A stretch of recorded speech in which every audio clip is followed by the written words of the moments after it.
¿Qué es el arte? Sino una continua forma de seguir patrones, pero también de desobedecerlos. La historia del arte no es una sucesión pura y dura de estilos, sino una crónica clandestina de rebeliones codificadas y también de imposiciones muy claras de reglamentos, normas a seguir. Un artista iluminado en la oscuridad con una pequeña vela en cualquier civilización desafía la oscuridad de todos los tiempos. Entre estos dos polos se extiende un territorio inmenso, entre arte y también contracultura. Hoy entonces, en este especial número 90 de Radio Locura, no hablaremos exclusivamente de movimientos artísticos hegemónicos, establecidos, muy reconocidos, sino que también hablaremos de estos manuales de sabotajes creativos que cada época escribe, vibrando muy directamente en el objetivo del podcast en general, que es rescatar ideas en peligro de extinción. Y que también el arte persista, evolucione, se dinamice, ría, sueñe e incendie lo existente también. Desde Radio Locura,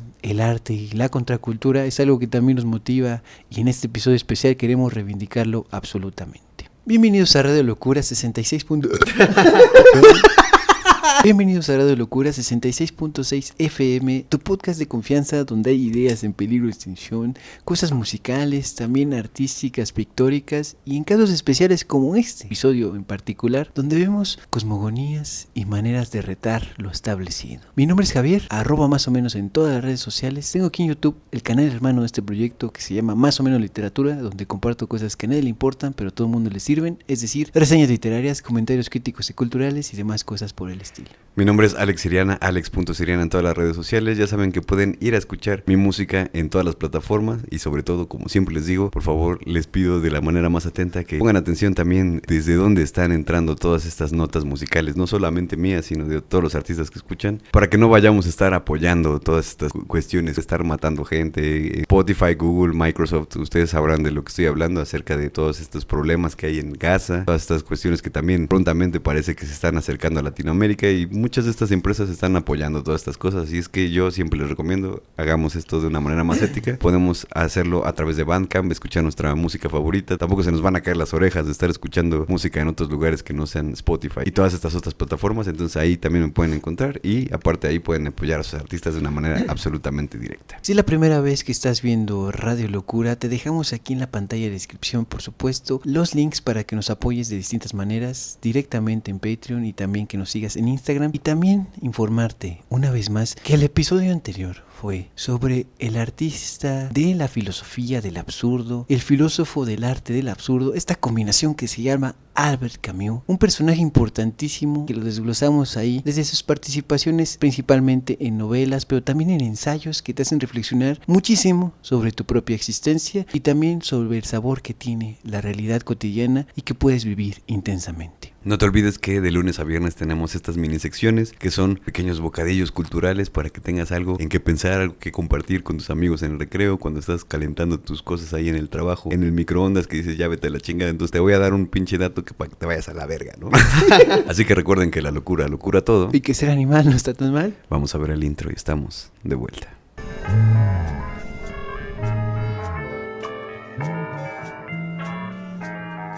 Radio Locura 66.6 en frecuencia moderada.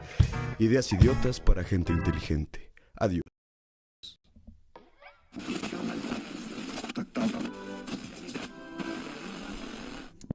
Episodio muy especial, número 90, arte y contracultura. ¿Qué es el arte? Sino muchas veces una continua forma organizada de atender, de seguir patrones, pero también de desobedecerlos. Imaginemos por un momento que esta historia, la historia del arte, no es una sucesión pura y dura de estilos, sino una crónica clandestina de rebeliones codificadas y también de imposiciones muy claras de reglamentos, normas a seguir. Por ejemplo, un artista iluminado en la oscuridad con una pequeña vela en cualquier civilización desafía la oscuridad de todos los tiempos. Un artista urbano también, pintando murales, pintando cuadros, en la noche está desafiando el gris, el blanco del canvas, del óleo. Entre estos dos polos se extiende un territorio inmenso, entre arte y también contracultura. Hay contracultura y existe en esta contracultura la realidad pulsante y constante por crear un lenguaje alternativo frente al arte establecido, muchas veces, más bien dicho, por el poder manejando lo que se ponen o no en una pintura, en un recuadro, en un libro. Hoy entonces, en este especial número 90 de Radio Locura, no hablaremos exclusivamente de movimientos artísticos hegemónicos, establecidos, muy reconocidos y que han marcado muchísimas pautas, sino que también hablaremos de estos manuales de sabotajes creativos que cada época escribe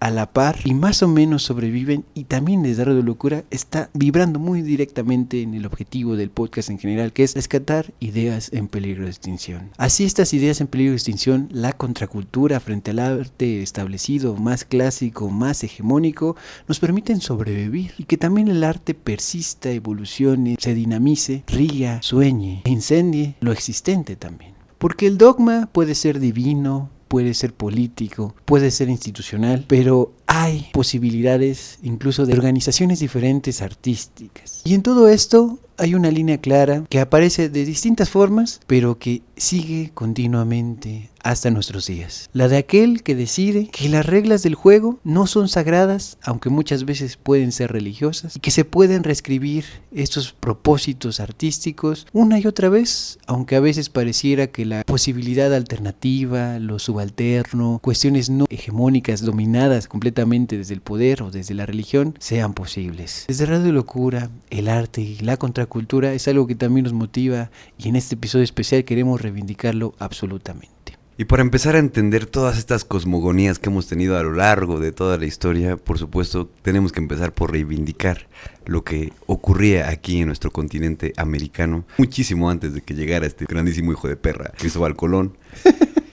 Pero sobre todo, para adentrarnos en esta historia del continente americano, debemos comenzar por desactivar nuestros prejuicios contemporáneos. Cuando caminamos por un museo hoy, vemos objetos aislados, iluminados por focos artificiales, separados de su función original. Pero para las culturas que habitaron esas tierras antes del contacto europeo, el concepto de arte como una categoría estética, contemplativa o de mercado, asqueroso, sencillamente no existía. Lo que nosotros catalogamos como piezas de museo eran en realidad herramientas de alta tecnología espiritual. Eran mecanismos operativos diseñados para una función específica: mantener la cohesión del universo. Una vasija, un templo o un tejido no se hacían para ser vistos, se hacían para actuar sobre la realidad. Eran como el software necesario para que el hardware del cosmos siguiera funcionando. Esta visión instrumental de la imagen comienza con la cultura olmeca en la costa del Golfo, la civilización madre de Mesoamérica. Aquí la materia prima no era inocente. Los olmecas trabajaban el jade y el basalto no solo por su durabilidad, sino por su carga simbólica. Cuando observamos sus famosas cabezas colosales, no estamos ante simples retratos de gobernantes, estamos ante la petrificación del poder. El transporte de estas rocas volcánicas desde las montañas de los Tuxtlas hasta las zonas pantanosas de San Lorenzo, sin el uso de la rueda ni animales de carga,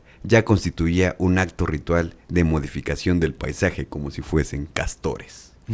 Y eso es algo que me gustaría recuperar mucho, porque en ese sentido, por ejemplo, cuando pensamos en que los aliens de repente hicieron Egipto o que hicieron Chichén Itzá o este tipo de grandes cosas que el hombre blanco de repente no entiende, hay que entender que todo esto también tenía una cuestión ritual, que todo esto estaba totalmente entramado con la cosmogonía de cómo veíamos nosotros, ¿no? Nosotros americanos, la naturaleza en general. El hecho de simplemente construir cosas, de llevar piedras enormes, monolitos, que dices, no mames, esto no lo puedes mover entre 20 cabrones, pues entonces tráete 50, chingue su madre, pero lo vamos a lograr. Esto era un colectivismo puro y duro. Y en ese sentido creo que hay que rescatar mucho de este arte, que obviamente, aparte de ser espiritual, era bastante social. Y en ese sentido decir rápidamente que frente al caos, digamos, de la naturaleza pura y sin tipo de intervenciones, agrupar muchas personas el trabajo para realizar este tipo de obras constituye un tipo de cultura artística o arte cultural completamente ente que ordena lo visual de manera total. No solamente es que fueran grupos sociales trabajando ritualmente o ritualísticamente, sino que era un acto de soberanía de los pueblos, Por ¿no? supuesto. Se constituían como el símbolo, el tótem, pero también la organización necesaria para que el mundo no te coma frente a este tipo de paisajes que pues son duros, ¿no? Como la selva, como presentaciones donde la materia puede arrasarte en cualquier momento en selvas y demás. Tener un referente que se fundamenta en lo social, en lo colectivo, también te da un poder de sobrevivencia soberana. Pero lo más fascinante ocurre, por ejemplo, en sus objetos de jade más pequeños, donde representaban la transformación del chamán en jaguar. El arte aquí funcionaba como un diagrama médico de la metamorfosis del ser humano y esta simbiosis también con la naturaleza. Las figuras muestran bocas con comisuras hacia abajo, cráneos hendidos y rasgos felinos incipientes. Esa hendidura en la cabeza no es un daño, es la representación técnica de la fontanela abierta, el punto de entrada de la energía divina, tu mollerita, mi bro. El arte olmeca no ilustraba mitos, documentaba trances espirituales. Y a medida que avanzamos hacia el centro de México, nos encontramos con Teotihuacán, la ciudad de los dioses. Y aquí la escala de la representación artística cambia drásticamente. Teotihuacán no solo contenía arte, la ciudad entera era una obra de arte total, diseñada bajo una rigurosa cuadrícula astronómica. Aquí, la arquitectura era la escritura. La pirámide del Sol y la de la Luna son réplicas artificiales de las montañas circuncidadas. De las montañas circundantes, diseñadas para canalizar el agua y también el tiempo. Un dato revelador de su cosmovisión se encontró bajo el templo de la serpiente emplumada, un túnel sellado que representaba el inframundo, con paredes impregnadas de pirita para simular un cielo estrellado subterráneo, chíngate esa mamada, y mercurio líquido. A mí eso fue algo que me supervoló la cabeza. Ya lo había escuchado en algún momento, pero ahorita que ya lo investigué, que dije, esto no es una mamada de Jaime Maussan, por ejemplo. Es verdad. Saludos, Jaime. Chica tu madre, Jaime Maussan. Estás invitado al programa si quieres venir alguna vez. Pero ver muerto. Para empezar, yo la verdad es que no encontré de dónde sacaban tanto pinche mercurio, porque se habla de que hay un río subterráneo de mercurio. Y esto de alguna manera fungía como una cuestión de representar este inframundo de una manera totalmente visual. Pero pues realmente sí es algo que te saca de pedo, ¿no? ¿Cómo chingada madre lograron tener tanto mercurio y de qué manera se les ocurrió poner un pinche río que pues literalmente es agua metálica, ¿no? ¡Metálica! Es el Mictlán hecho realidad debajo de una pirámide. Y eso es completamente sensacional si lo vemos desde el ojo, digamos, contemporáneo, pero ya también desde su época era una organización que permitía que, digamos, estaban las dos amenazas, ¿no? La realidad del propio sistema ecológico y que hubiera escasez y demás cosas, pero también se animaron a poner recursos rarísimos como el mercurio en una organización que también representaba algo simbólico, alegórico para ellos, ¿no? El Mictlán, de nuevo, hecho un río ahí que vean todos los del lugar, todas y todos, y sobre todo pues desde la organización clara de la pirámide a un costado, ¿no? Entonces creo que eso presenta completamente una recreación más, y volver a insistir que en este tipo de civilizaciones sí es el arte, sí es lo hegemónico, sí es lo que más rescatamos, también es lo poco que queda por distintas razones, pero que aún así nos da la clara organización de que había unas reglas colectivas de innovar en el arte, claro, para todos y todas al mismo tiempo. Además, desarrollaron un estilo artístico inquietantemente estandarizado. Sus máscaras de piedra, de rostros inexpresivos y geométricos, no buscaban el retrato individual como ahora lo pensamos, sino el anonimato institucional. El arte teotihuacán nos dice que el individuo no importaba del todo. Lo que importaba era el cargo, la función, la máscara que aseguraba la continuidad de su propio sistema. Contemporáneos a ellos, en los valles de Oaxaca, los zapotecos utilizaron la estética con una finalidad política brutal. Su capital, Monte Albán, fue construida aplanando artificialmente la cima de una montaña, un acto de ingeniería que gritaba dominio sobre la naturaleza. En su plaza principal encontramos el edificio de los danzantes, que durante mucho tiempo se pensó que eran figuras bailando, pero ya una revisión un poco más concienzuda nos revela una verdad un poco más oscura. Son el registro visual de la tortura. Representan a líderes enemigos capturados, desnudos, lo cual era un signo obviamente de humillación suprema, con los genitales mutilados y en contorsiones agónicas. Aquí el relieve en piedra funcionaba como una propaganda de estado y advertencia diplomática, algo así como las decapitaciones que ocurrieron en la guillotina de Francia, pero pues, ahí era en tiempo real y aquí era así como de mira cómo los dejamos aquí bien eunucos. Hay que tomar en cuenta que esto era realmente una advertencia y no era una decoración, era un comunicado de guerra perpetuo grabado en la roca para que nadie olvidara el precio de la disidencia. Si nos movemos un poco más hacia el sureste, hacia las selvas mayas, la relación con el arte se vuelve narrativa y obsesivamente precisa. Los mayas llevaron la escritura jeroglífica y la imagen a una simbiosis perfecta. Para ellos el tiempo era una carga que los dioses transportaban y el arte era el mecanismo para registrar esa carga. El ejemplo cumbre de esta visión es la tumba del rey Pacal en Palenque. La tapa de su sarcófago es probablemente una de las obras más complejas de la antigüedad, al menos aquí en Mesoamérica, ya que esto no es solo una lápida, es una instantánea, una Polaroid del momento exacto de la muerte y la resurrección de Pacal. Aquí vemos a Pacal suspendido entre las fauces del inframundo y del árbol de la vida, renaciendo como el dios del maíz. Cada línea, cada glifo en esta piedra tiene una función sintáctica para asegurar que el alma del rey navegue correctamente por el Xibalbá. Y una cosa muy interesante de la tumba de Pacal es que durante mucho tiempo muchas personas conspiranoicas, como Jaime Maussan nuevamente, llegaron a decir que se veía claramente que esto era una nave espacial y que este güey iba hacia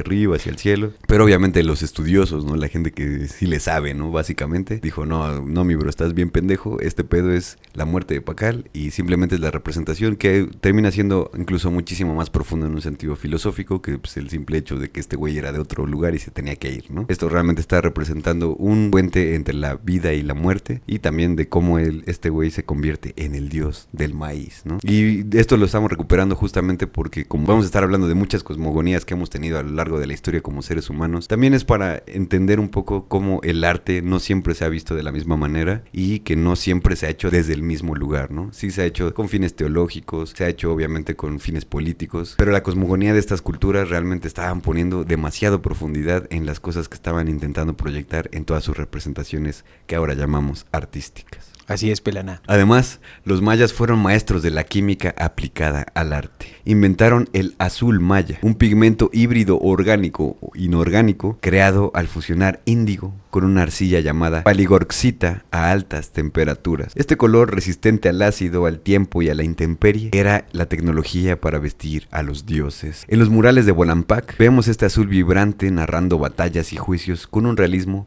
que no busca idealizar sino atestiguar. Algo que parece que de repente ya se llega a perder porque todo se trata del ego o simplemente hablar de uno mismo.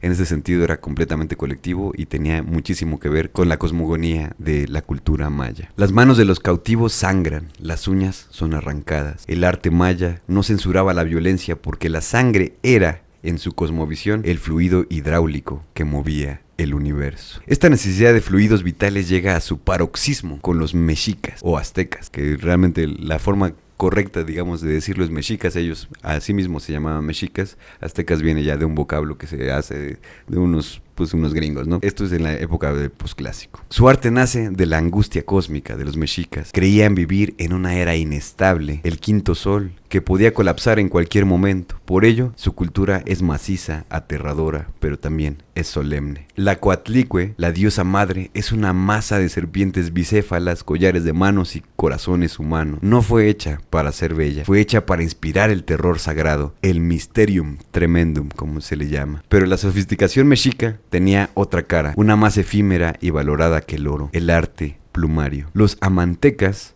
artistas de la pluma, creaban mosaicos con plumas de colibrí, cotinga y quetzal. Estas piezas cambiaban de color según como les diera la luz, eran como iridiscentes, tornasol. Para un guerrero o un sacerdote, vestirse con un traje de plumas no era un adorno, era convertirse literalmente en una entidad divina. La iridiscencia de las plumas era considerada una manifestación viva de la misma energía del sol. Y esto es muy muy cabrón rescatarlo porque están intentando representar, por ejemplo, la divinidad del sol a través de cómo choca la luz a través de las plumas, que son plumas que encuentran en seres vivos, que simplemente se encuentran ahí en su región, que conviven con ellos, que es una cuestión totalmente simbiótica que nosotros nuevamente lo llamaremos arte, ¿no? Para ti será una estupidez, pero para mí es una genialidad. Ellos no lo veían solamente como una representación artística como nosotros lo vemos, sino que realmente tenía un significado profundo, incluso funcional dentro de su sociedad. Sí, no era mampostería, era de nuevo ritualístico, completamente inaugural, y sobre todo que lo usaban no como penachos, sino como dices bien, como una especie de tocado, ¿no? Completamente inaugural en este tipo de representaciones solísticas, iba a decir más bien, que son eólicas. Ecátlicas. Tonatiuicas. Huichiloprostlescas. Y en los mexicas, como en muchísimas otras culturas, vamos a encontrar esta cuestión como que construyen cosas muy cabronas desde las piedras pesadísimas que se encontraban ahí, pero también tenían esta sensibilidad para decir, vamos a desplimar a unos cuantos quetzales y vamos a hacerle un pinche traje a un güey para que nos mande, ¿no? Eso habla de su amplio abanico de todas las cosas que estaban intentando representar a través de cosas que ya eran sagradas de por sí, como era la vida de un animal o incluso de un ser humano, ¿no? Es una de las cosas que se dice mucho así, como, pues es que eran bien salvajes porque se ponían a sacar corazones y así es como de, ajá, y la Inquisición, qué pedo. Si viajamos ahora hacia el sur, a los Andes, la cosmovisión cambia. Y con ella la tecnología de representación. En la costa norte del Perú, la cultura moche o mochica desarrolló una cerámica que funcionaba como un documental tridimensional. Sus huacos retratos son tan realistas que podemos ver enfermedades, estados de ánimo y rasgos particulares de individuos específicos. Pero su arte era también explícitamente sexual y violento. Las vasijas no esconden el acto sexual ni el sacrificio ritual. Los muestran porque la fertilidad de la tierra y la muerte eran dos caras de la misma moneda. En su iconografía aparece frecuentemente el decapitador, una deidad que sostiene un cuchillo y también una cabeza. El arte era el protocolo visual de los fluidos, la sangre que sale, el semen que entra, el ciclo hidrológico de la vida humana conectado con las corrientes del agua. Pero más al sur, en el desierto de Nazca, el lienzo dejó de ser el objeto y pasó a ser el planeta mismo. Los geoglifos de Nazca representan un cambio radical de escala. Estas líneas no se hicieron para ser vistas por humanos desde el aire, sino para ser caminadas. Esto es algo que hay que decirlo de una vez. No era para que comunicarse con los aliens, sino era una cuestión ritualística que ya veremos que también tiene mucho que ver con el periodo gótico de la humanidad, lo cual es algo bastante cabrón. Y peripatético es también, si me permiten la palabra. Las líneas de Nazca eran templos horizontales, caminos rituales. Al recorrer el contorno de un colibrí o un mono, el devoto activaba la geometría sagrada. La tecnología artística aquí era coreográfica. Era un sistema de gestión de recursos hídricos y la fertilidad invocada a través del movimiento sobre la tierra árida. El arte no era algo que tenías, no era algo que podías comprar, no es algo que podías colgar simplemente ahí para estar de mamador. Era algo que hacías con tu cuerpo en el espacio. Finalmente llegamos al Imperio Inca. Su concepción del arte rechazaba la representación figurativa en favor de la abstracción y la integración con el paisaje, lo cual es algo muy cabrón porque recordemos que la abstracción, básicamente ya estaremos hablando de eso, pues hace unos 100 años, ¿no? Básicamente. Ayer. Los incas consideraban que la piedra tenía espíritu. Sus muros, como los de Sacsayhuamán o Machu Picchu, no están pegados con ningún tipo de pegamento, ningún tipo de cola loca.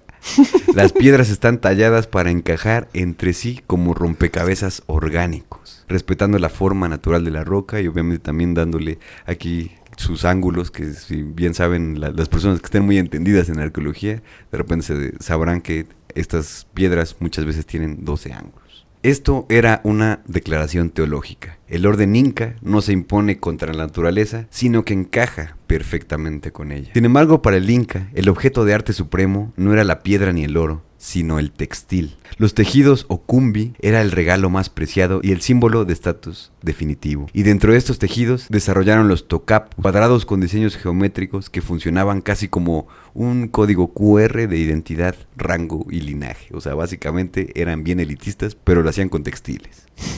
Y aún más sorprendente es su sistema de registro, el quipu. Un sistema de cuerdas y nudos que, aunque no es escritura fonética, es una forma de arte táctil y visual para el almacenamiento de datos, chingada madre. Es como si tuvieran IA estos carnales. El quipu nos demuestra que para estas culturas la información, la estadística y la historia podían codificarse con la textura, el color y la torsión de la fibra.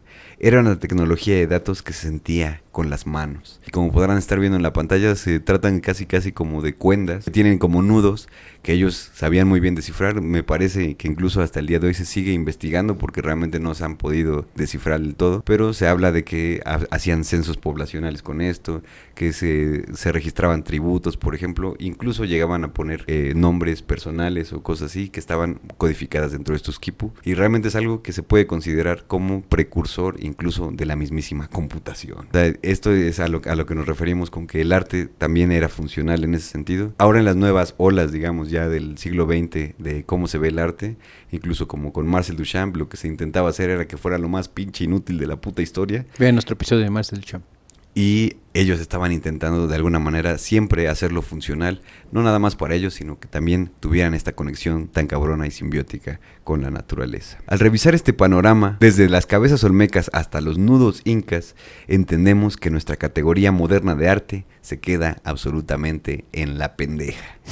Lo que hemos visto no es decoración, es la manifestación visible de una creencia muy profunda, que el mundo humano y el mundo divino son permeables, que se intercambian de repente, y que los objetos que creamos son las llaves para abrir y cerrar estas puertas. Para ellos, esculpir, tejer o pintar no era un acto de ocio, era una responsabilidad espiritual y cósmica. Al observar estas obras hoy, no solo debemos admirar su estética y decir, no mames, qué chingón le daban forma al barro o estas cosas que de repente nos pueden llegar a súper volar la cabeza, sino también respetar su potencia original y también, ¿por qué no?, intentar recuperar un poco eso también, ¿no? La de ser herramientas diseñadas para dialogar con lo invisible. Y su regla era una declaración entonces en el fondo. El mundo tiene sentido y nosotros en esas civilizaciones asumían y decían, hemos descifrado ese sentido y lo plasmamos aquí en este arte que se rebelaba contra el caos y también contra el absurdo muchas veces del mundo. Por supuesto que nos quedan muchísimas cosas de qué hablar de las culturas mesoamericanas. Obviamente están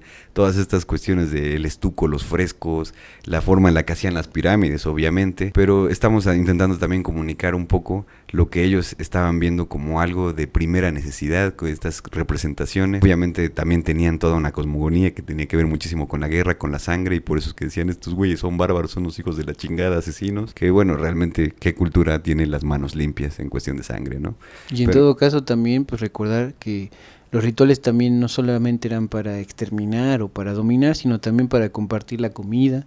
Claro. En el caso concreto, pues para mencionar alguno que no se quede en el tintero, pues la idea del dios de las semillas, ¿no? Que al menos en los mexicas se replicaba esto de articular figuritas de Huitzilopochtli completamente de maíz, ¿no? De amaranto, incluso de frijol o de calabaza, y constituir pues como especies de muñequitos que actualmente nos resuenan mucho con, quizás la como, bubu, ¿sabes de cuenta? Como las calaveritas de las hojaldras, de las ofrendas aquí en México. De las hojaldras. Y en todo caso, eso también lo compartían en el pueblo y después por eso hubo un sincretismo y ahí de repente vieron el cuerpo de Cristo y dijeron, no, pues ahí somos los españoles y pues se articuló ahí combinar religiones, ¿no? Pero todas estas posibilidades podemos seguirlas profundizando y lo haremos en futuras minisecciones y si ustedes lo quieren precisamente, por ejemplo, de mitologías o de dioses específicos, de civilizaciones, digamos, con recorridos pues también artísticos, escultóricos y culturales, pongan en los comentarios, ¿saben qué? Quiero el episodio de los mayas, chingue su madre, ponlo en los comentarios. No, ¿sabes qué?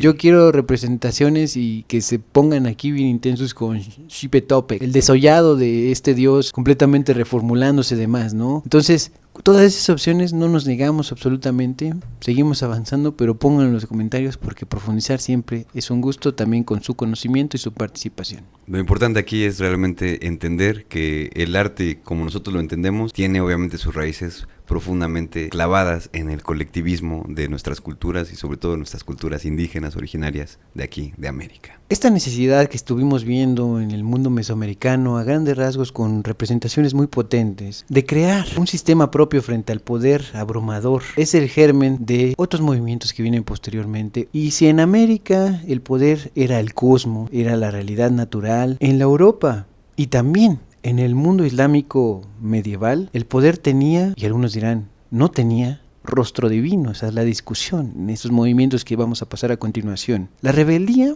en estas cuestiones toma formas muy opuestas. El arte y la contracultura, o más bien la cimentación de la cosmogonía, tuvo dos representaciones que aquí vamos a destacar. Una del arte islámico, que es abstracción sublime, geométrica, potentísima, sobre todo en mosaicos, y la otra en la materialización de lo deslumbrante, puntiagudo y completamente orientado hacia arriba, finísimo, del gótico. Si bien el arte precolombino buscaba la conexión visceral con el cosmos, el arte islámico establece una meta un poco diferente: reflejar la unidad infinita de Dios, que se le llama Tawhid.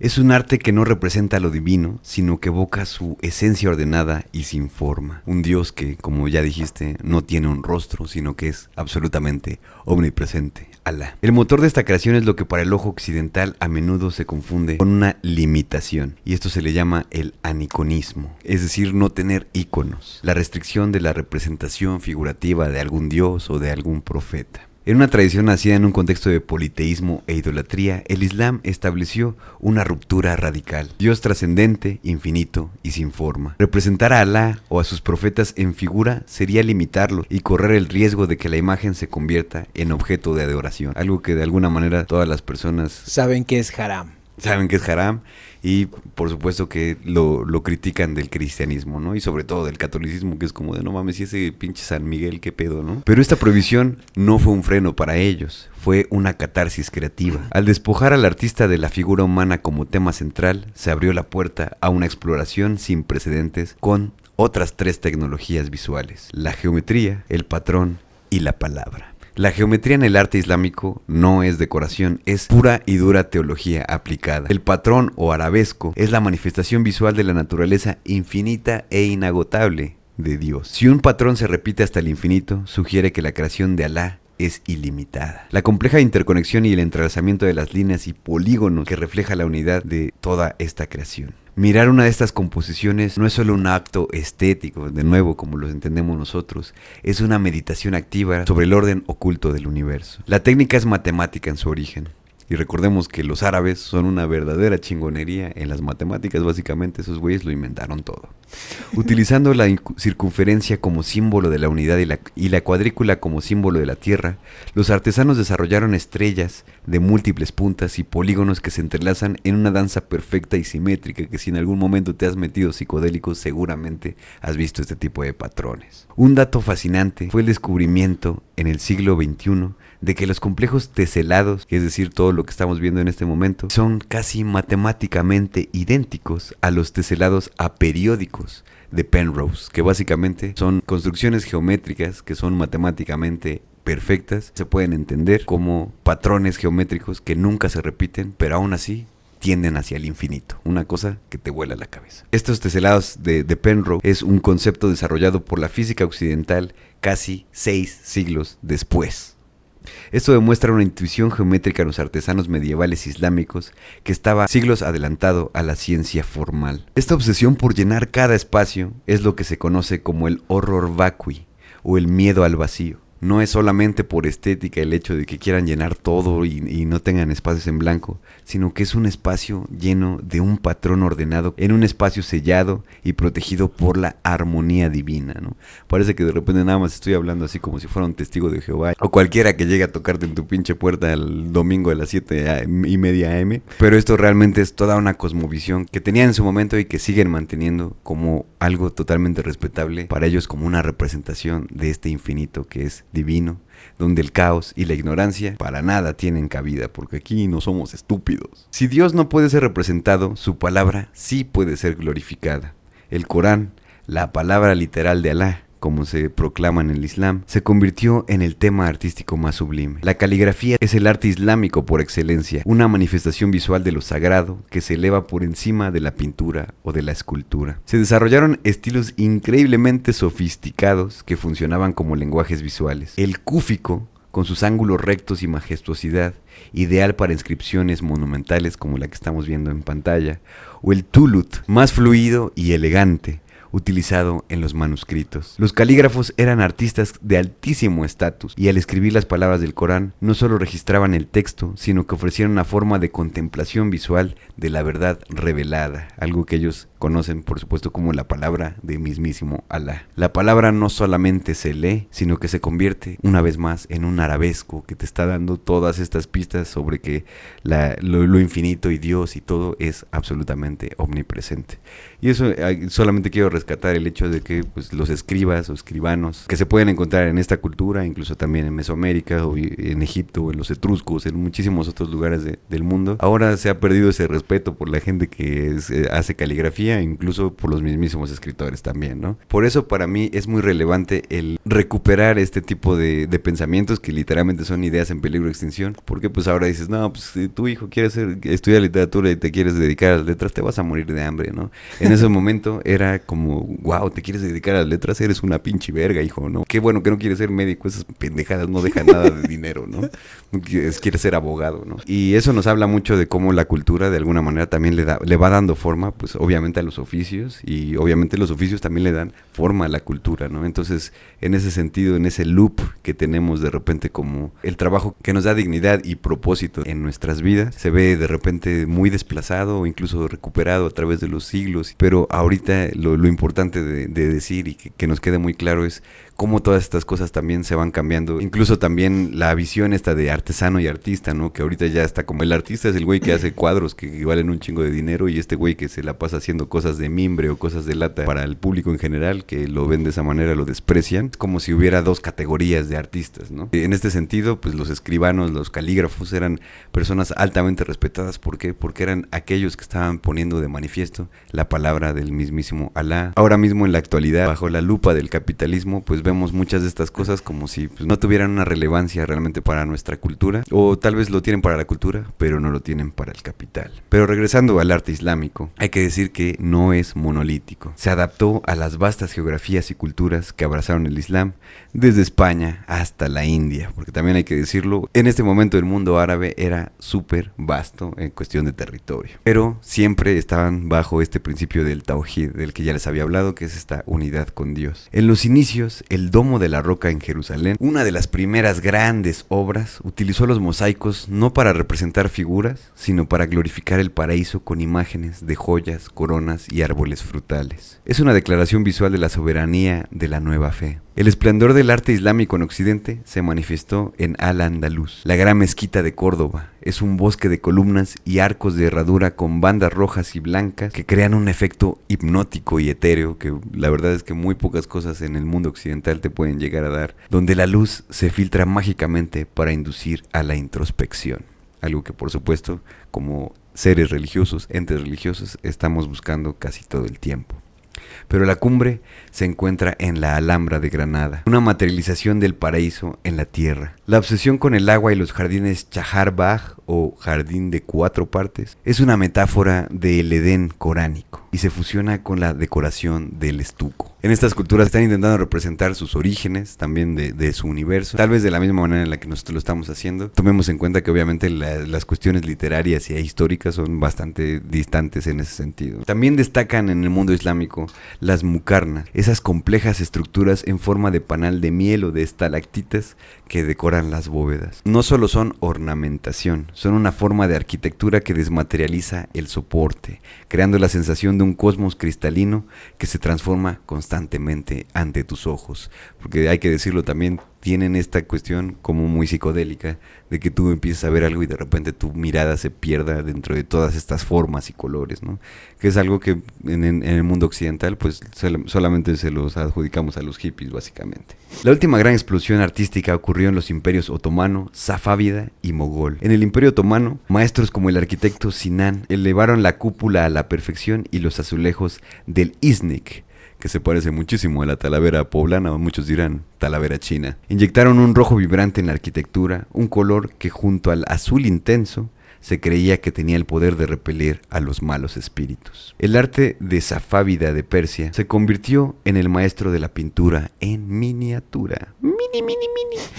Aquí la prohibición anicónica se relajó un poco. Las miniaturas ilustraban poemas épicos con figuras humanas estilizadas, pero el enfoque no estaba en la perspectiva realista occidental, sino en el detalle del color, creando escenas de una belleza vibrante y atemporal. Finalmente, el arte mogol en la India fusionó estas tradiciones. El Taj Mahal, por supuesto, es el ejemplo perfecto de simetría y orden islámico combinado con ornamentación floral y piedra india. Es un monumento a la unidad, donde la arquitectura sirve para glorificar la memoria a través de la armonía. Recordemos que esto es básicamente un mausoleo enorme, el más enorme de casi todos los mausoleos que existen. Y hay que recordar que el Taj Mahal no era blanco desde un inicio, sino que estaba completamente tapizado de piedras preciosas, joyas y cosas así, que con el tiempo, pues ya saben que somos bien uñitas los humanos, iban pasando por ahí como, ay, me tropecé y me llevé un pinche collar de 400,000 millones de rupias. Y aquí no se trata de tirar hate ni tampoco hacerlos parte del Islam, sino simplemente decir los factos como son, ¿no? Hay que también reconocer que, por ejemplo, ellos consideran haram, ¿no? Que es una cuestión que está fuera de la gracia de Dios.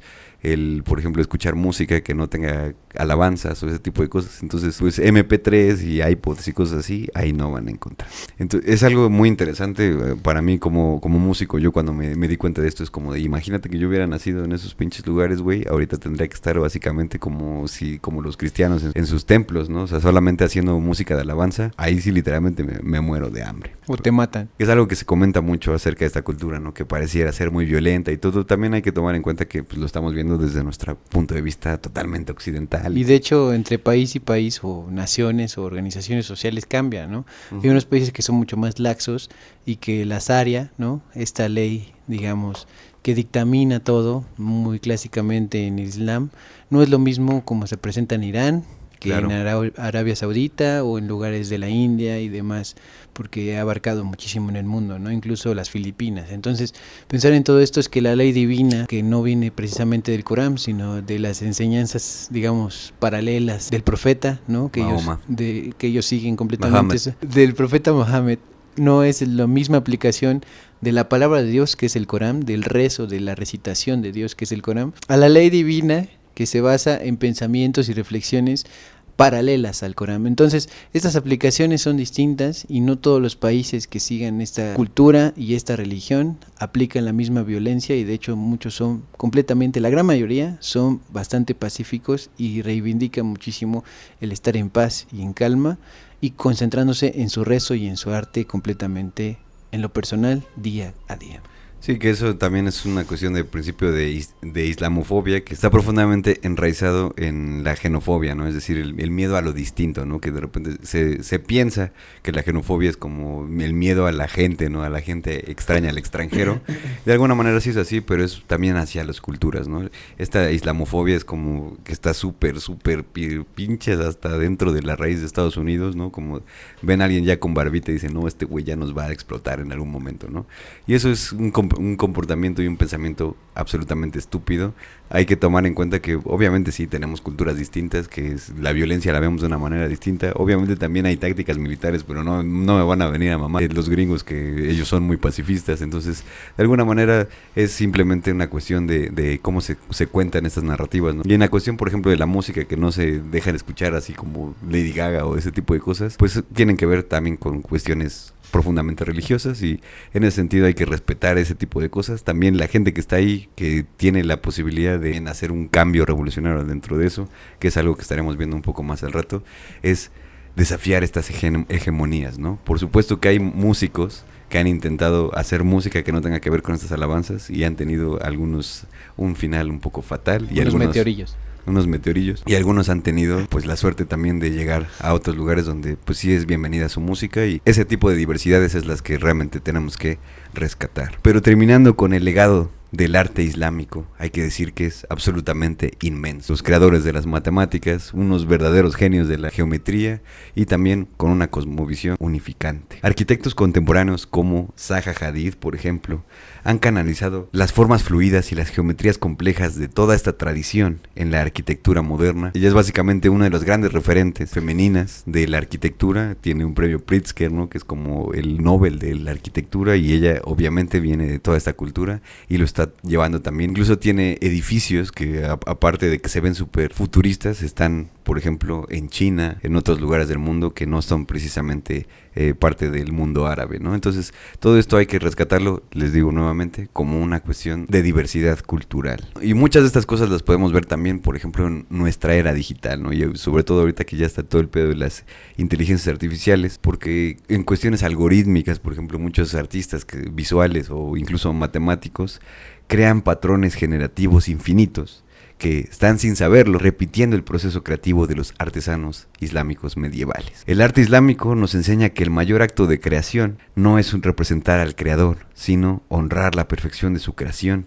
a través del orden, el patrón y la palabra. Pero para que no se me saquen tanto de onda, vamos a regresar un poquito al mundo occidental con un movimiento también artístico que también es del medioevo, que también tiene que ver con la presencia de Dios, pero esta vez en un sentido totalmente cristiano o católico. Si el Islam lo que intenta es tener a este Dios omnipresente y no representarlo de una manera icónica como les estaba diciendo, en el arte gótico lo que se intenta hacer es construir un pedazo de cielo aquí abajo. Y para lograr esa hazaña imposible, tuvieron que desarrollar una tecnología completamente nueva centrada en un solo elemento, la luz. Para entender el gótico, debemos olvidar la idea de que es un estilo arquitectónico decorativo y que solamente es arquitectónico. Vamos a hablar mucho de arquitectura, pero recordemos que también hay literatura y otras representaciones artísticas. ¿Te importa?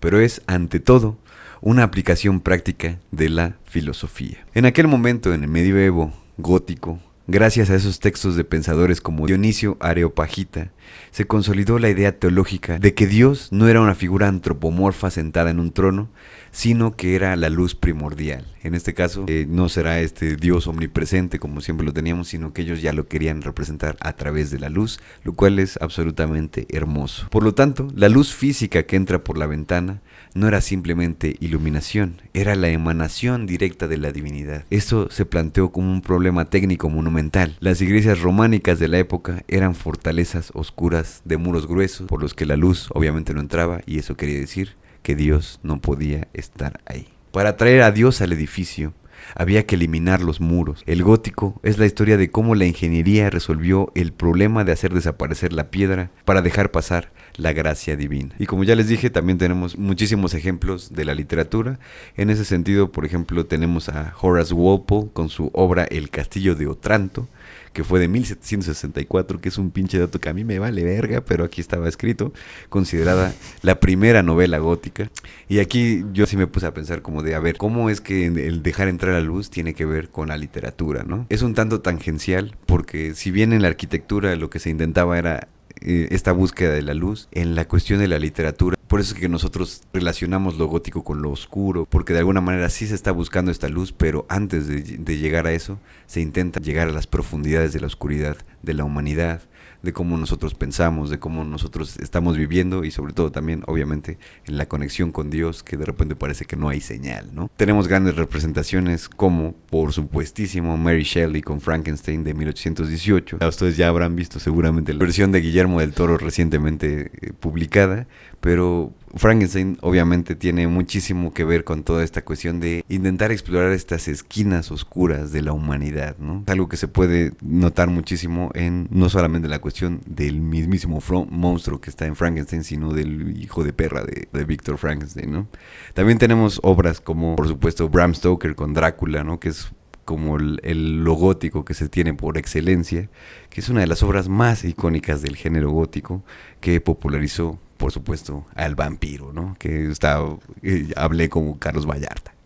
Y hoy quiero hacer una aclaración tangencial también, que es la idea de que el gótico arquitectónico, todo esto de las cúpulas alargadas, de esta proyección hacia arriba en estos edificios que también tienen muchos vitrales, es muchísimo anterior a el movimiento literario de lo narrativo gótico. Entonces es interesante ver que lo narrativo gótico nace por una idea de recuperar el pasado, las raíces, y que de hecho lo gótico se refiere a los godos en ese sentido, porque en este momento histórico de lo gótico en España principalmente es que la península de España estuvo con reinos de los godos, de los visigodos, de habitantes de otro lado que llegaron a conquistar el reino. Buenos güeyes. En todas estas recuperaciones es interesante que primero salen los vitrales y la iluminación, la luz con cúpulas puntiagudas y la representación hacia arriba de lo agudo de la cuestión arquitectónica de las iglesias, y después eso se recuerda y se recupera más de 500 años después. Esta recuperación en la literatura es interesante, que a veces las artes se desplazan de maneras... Si tú sabrás, si tú eres licenciado.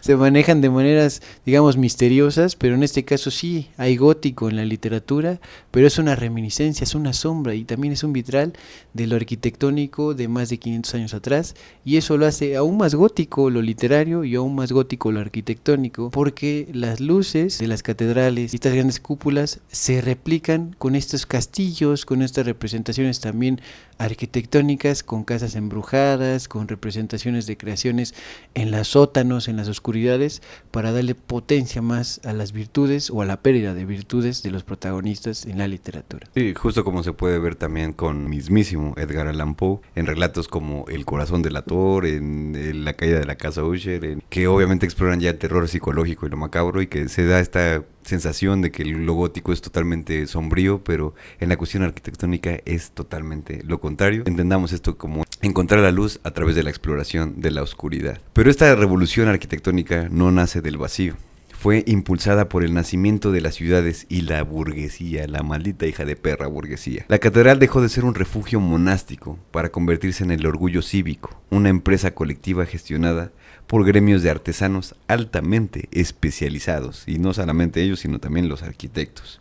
Y bajo la influencia de la escolástica, estos güeyes que simplemente creían en la palabra de Dios y dijeron, oye, pero si le metemos un poquito de filosofía a este pedo, igual y llegamos a algún lugar, ¿no? Como Tomás de Aquino y demás pensadores de la época, de lo que intentaban hacer era hacer esta unificación, ¿no? Entre las filosofías aristotélicas y también de las enseñanzas que tienen de su propia palabra que consideran divina. La catedral gótica es en esencia un tratado de teología lógica escrita en piedra y vidrio. La solución técnica para lograr esta materialización de la luz fue una triada de innovaciones ingenieriles que actuaron como un esqueleto externo. Primero, el arco apuntado u ojiva, que dirigía el peso hacia el suelo de forma vertical y no hacia los lados, que era algo que se estaba haciendo mucho. Y por ejemplo, esto permitía, por supuesto, como ya lo habías comentado, que se hicieran edificios aún más pinches altos, ¿no? Esto es lo que querían, llegar lo más cerca de Dios, dejarlo entrar como su naturaleza, que era la luz, el Señor es la luz y tiene que entrar por todas partes, pero aquí nada más era eso, sino también era buscar esa altura, ¿no? Esa aproximación, incluso ya más geográfica, con los mismísimos cielos. Porque es el Altísimo el que va a pasar en estos vitrales, en estas grandes cúpulas. Como segunda innovación está la bóveda de crucería, que concentraba el peso del techo en 4 puntos específicos en lugar de en todo el muro. Y tercero, la invención más audaz, el arbotante, que es este arco exterior que funcionaba como una muleta gigante, que básicamente era redistribuir el peso de cosas así, de gente cerebrito que le gusta la arquitectura. Un puente de piedra que transfería el empuje del edificio hacia un contrafuerte externo. Al sacar la estructura de soporte fuera del edificio, los muros interiores quedaron liberados de su función de estar cargando pinche peso y lo podían redistribuir de una mejor manera, y ya no necesitaban ser absolutamente sólidos, podían ser, ¿de qué? De cristal. El epicentro de esta explosión tecnológica fue la abadía de Saint-Denis, cerca de París. Su abad, Suger, no era arquitecto, sino un teólogo y gestor que entendió que la belleza material era el vehículo para elevar el alma. Saint-Denis fue el prototipo, la prueba de concepto de que la piedra podía volverse ligera, pero la perfección de esta idea llegaría con la Catedral de Chartres. Aquí la ingeniería permitió tal cantidad de ventanales que se creó una atmósfera sobrenatural dominada por el famoso azul de Chartres, un tono de vidrio cuya fórmula química exacta se ha perdido con el tiempo ya, que reacciona a la luz solar creando una vibración violeta en el aire interior, o sea, una cosa absolutamente mágica. Además, Chartres nos revela otro uso de la tecnología sagrada. Tiene en su suelo un laberinto. Y esto no es ningún adorno, es una herramienta de realidad virtual para la época. Los peregrinos que no podían viajar a Jerusalén recorrían este laberinto de rodillas, así como lo escuchan. Como si fueran la procesión de la Basílica de Guadalupe. Básicamente, pues todas estas tradiciones vienen de este tipo también de costumbres de la época medieval, que era pues irse de rodillas por todo este pinche laberinto hasta llegar al centro. Era una cuestión meditativa y como una simulación de un viaje espiritual. En París, la Catedral Notre Dame llevó estas innovaciones a una escala icónica. Sus famosas gárgolas, que hoy vemos como monstruos decorativos, eran en realidad pura funcionalidad industrial. Son los desagües del edificio, diseñados para escupir el agua de lluvia lejos de los cimientos de piedra caliza para evitar su erosión.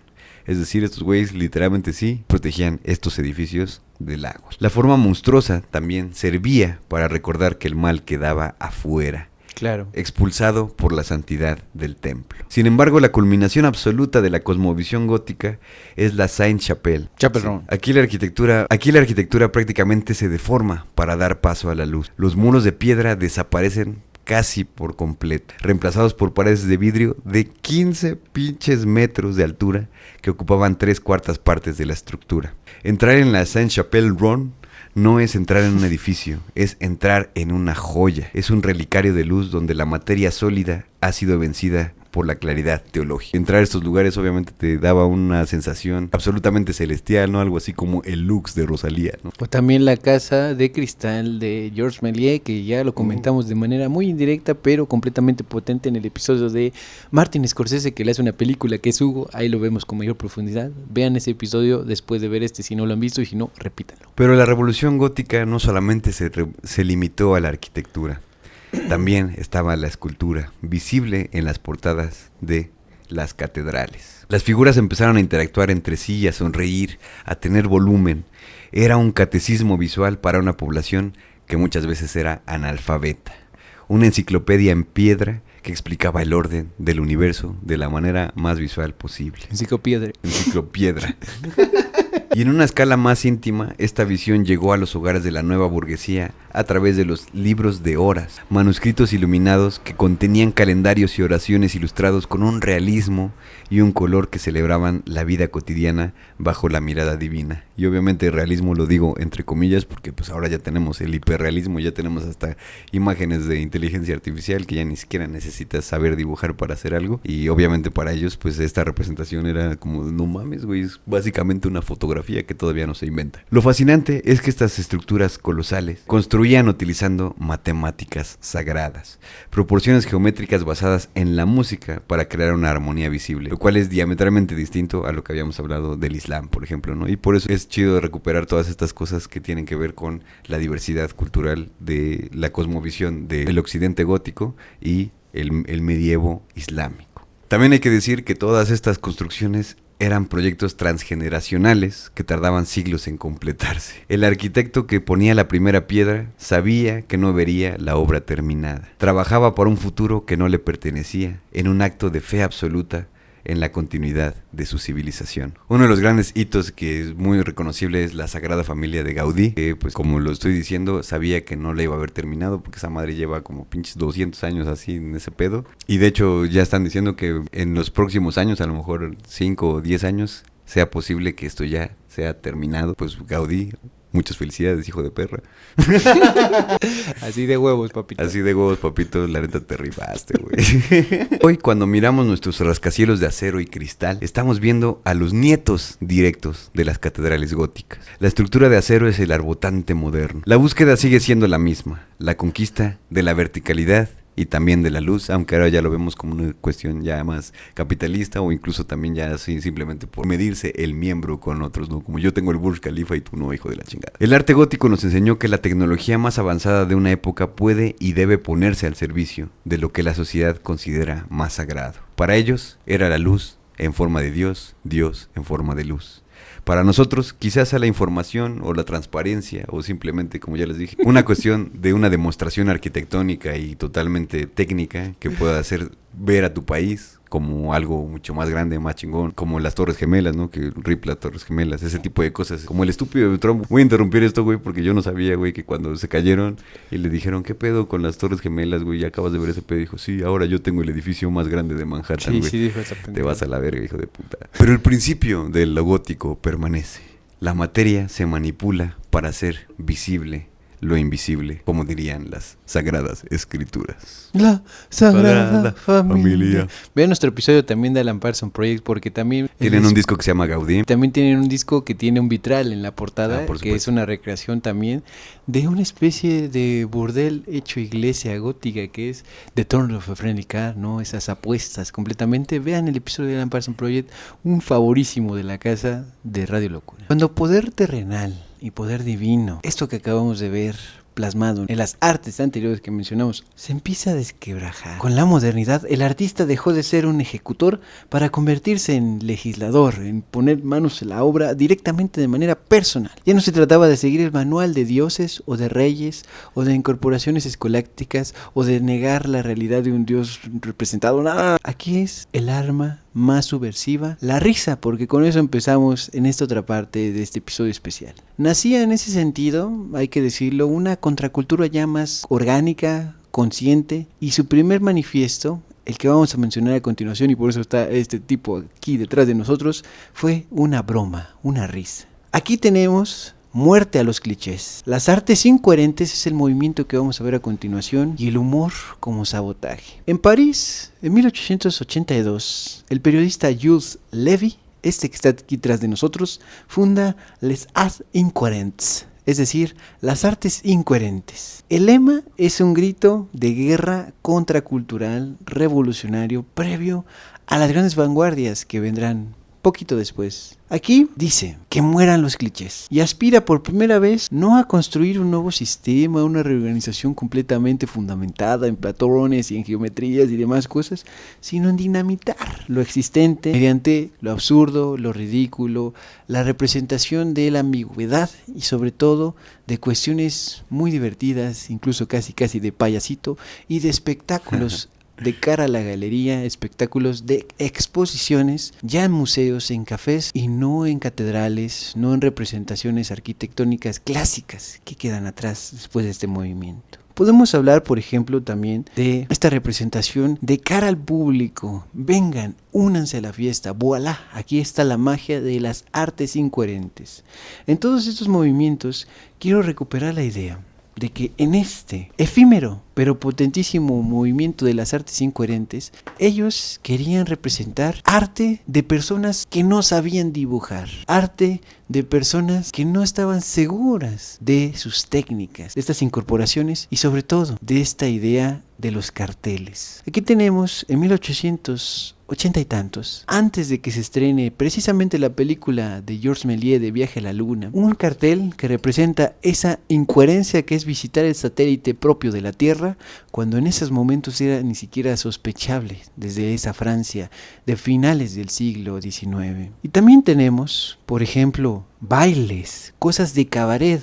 Aquí todo lo que después veremos a continuación del surrealismo y del dada empieza a germinar, pero muy inicialmente, ni siquiera en pañales, estaba en germen absoluto. Y por supuesto, un lienzo totalmente negro es una de sus claves en estas obras que presentan en esta galería, en esta exposición itinerante de las artes incoherentes desde Francia. Se llama Combate de negros en una cueva durante la noche. Por eso es un cuadro completamente negro. Obviamente los tiempos han cambiado, esperemos, en esta representación de las personas afroamericanas o afroeuropeas, pero en todo caso es el chiste de esta representación. Antecede a todo lo que vemos muchísimo más contemporáneo, 1880 y tantos. Recordemos, aquí se están moviendo las artes incoherentes. Es pregunta incómoda, es burla al mercado del arte y también al concepto mismo de qué es una obra de arte. También, por ejemplo, la marcha fúnebre para un gran sordo que compone Alphonse Allais, que es una partitura en blanco, pero eso sí, con un lento rigolando, es decir, marcando bien cómo se tiene que interpretar, marcando bien incluso con un prólogo a la publicación en el libreto de esta partitura, que esto va para una persona en específico, que es una persona sorda que acaba de fallecer, hay que dedicarle una canción, y qué mejor canción puede ser que la que se inaugura como un sabotaje previo al sonido, que más bien es silencio, de John Cage, que será bastante tiempo después, 433. en esa otra interpretación ya en el siglo XX. Así los artistas de las artes incoherentes, que repito fue un movimiento muy fugaz, de hecho las informaciones para presentar esta parte del video fueron un poquito complicadas, visitando incluso presentaciones y material directamente en francés, aunque uno pues nada más entienda 2 que 3 palabras ahí porque afortunadamente tiene algo que ver con el latín, pero se sigue avanzando en esto de las artes incoherentes para llegar quizás a su obra más icónica de todo este movimiento contracultural fundacional pionero desde Francia. Esta es una Mona Lisa, ellos decían, con un extra. Es una recreación también con esos toques completamente monocromáticos, y el extra es el humo de la pipa y una pipa siendo fumada por la Mona Lisa. ¿Qué mejor recurso de hacer con la Mona Lisa un grabado completamente contemporáneo? Porque si ustedes esto lo vieran ahí plasmado en esos carteles que se colocan en las estaciones donde se espera tomar el camión, en el metro y demás cuestiones, dirías, es un sticker que bien podría haberlo hecho, quizás no yo, pero sí alguien de mis tiempos. Pero en eso mismo está la magia de las artes incoherentes. ¿Por qué carajo la Mona Lisa va a estar fumando y sacando esas espirales circulares de humo de una pipa? Porque esto es arte incoherente. Claro, en este caso, en esta obra específicamente, sí se representa la técnica depurada de un buen grabado, de una simulación de es un blanco y negro y de un humo perfectamente conducido, pero al mismo tiempo con el absurdo. Antecede, por supuesto que sí, a Marcel Duchamp, también, que ya tiene su episodio en el canal completamente disponible para todas y todos ustedes. Y que también tiene una Mona Lisa intervenida con sus bigotitos. Es uno de sus grandes maestros movimientos, las artes incoherentes para Marcel Duchamp, abiertamente se menciona, aunque insisto, fue tan efímero que es difícil muchas veces visitar material directamente en español. Todos estos artistas de las artes incoherentes demostraron, con lo poquito que duró este movimiento, que se puede cuestionar el statu quo del arte sin manifiestos grandilocuentes, que eso vendrá después. En los años 20, en los años 30, en los años 50, incluso desde 1910, en distintas partes del mundo. Ellos no, desde Francia están en 1881-82 y dicen, queremos obras de arte de personas que no saben dibujar, queremos recreaciones de obras clásicas, pero con cosas que dices, ¿por qué está fumando la Mona Lisa? Queremos baile, queremos cabaret, también queremos incluso circo en estas presentaciones públicas. Claro, con un pago de morlacos, pero es como ir a tomarte un cafecito. Ya esto es completamente contemporáneo para nosotros, pero recordemos, es finales del siglo XIX en París, en Francia. Aquí hay sonrisa inteligente y despiadada. Aquí ya podemos hablar, algunos dirán que no, algunos dirán que más o menos, pero de contracultura en su estado más primigenio, fundacional, desde Francia al menos. Gesto irreverente como fin en sí mismo. E insisto, lo veremos a continuación, esto es antes del surrealismo, del dadaísmo, de todas estas cuestiones que también fueron muy contestatarias y sobre todo absurdas y dinámicas. Y lo decíamos hace un momento, de los movimientos que vienen a posteriori, es la cuestión del surrealismo como el más insignia ya del siglo XX, con esta misma actitud de remontar cosas que parecen obvias pero que están ahí codificándose. Todo comienza así, con Breton, todo tiene esta rebelión ante la burguesía, ante el realismo y la lógica del statu quo capitalista e industrial, por supuesto que sí. Pero estos métodos sí tienen el automatismo, pero también tienen otras realidades posibles que estaremos viendo a continuación. El surrealismo es una inmersión violenta y descendente hacia la oscuridad de la psique humana. Es una forma en la que podemos entenderlo. Este no es un movimiento sobre la belleza exterior, sino sobre la verdad que se oculta bajo la superficie de la razón y la lógica. Es la materialización de los sueños, los deseos reprimidos y la locura como los nuevos sujetos dignos de ser representados. Algo que por supuesto no estaba ampliamente aceptado, por eso es que esto es contracultural. Pero también hay un antecedente, le recomendamos mucho, vean nuestro episodio de Alfred Kubin, que también es un antecedente, más o menos a principios del siglo XX, de esto que el surrealismo explotará con distintas formas, pero de manera enriquecida, con esa base en Kubin también. El movimiento entero del surrealismo se asienta sobre una pregunta radical. ¿Qué pasaría si liberáramos la mente de las cadenas de la lógica, la moralidad y la conciencia? El surrealismo no surge del vacío nuevamente, es la conclusión lógica de décadas de demolición artística. Primero, el cubismo había roto el contenedor a principios del siglo. Artistas como Picasso y Braque demostraron que la realidad no era única. Un objeto podía ser fragmentado y visto desde múltiples ángulos simultáneamente, que en muy resumidas palabras eso es lo que quería representar el cubismo, ¿no? Ver un objeto a través del tiempo, el poder verlo desde muchas perspectivas, y por eso es que de repente se ven como retorcidos. Eso dio al arte el permiso de ignorar las reglas de la perspectiva renacentista. Si ya no se tenía que pintar una mesa como se veía, se podía pintar como se sentía. Inmediatamente después, casi, el dadaísmo proporcionó la actitud y el motor de la rebelión. Nacido del horror de la Primera Guerra Mundial, el dada fue un grito de absurdo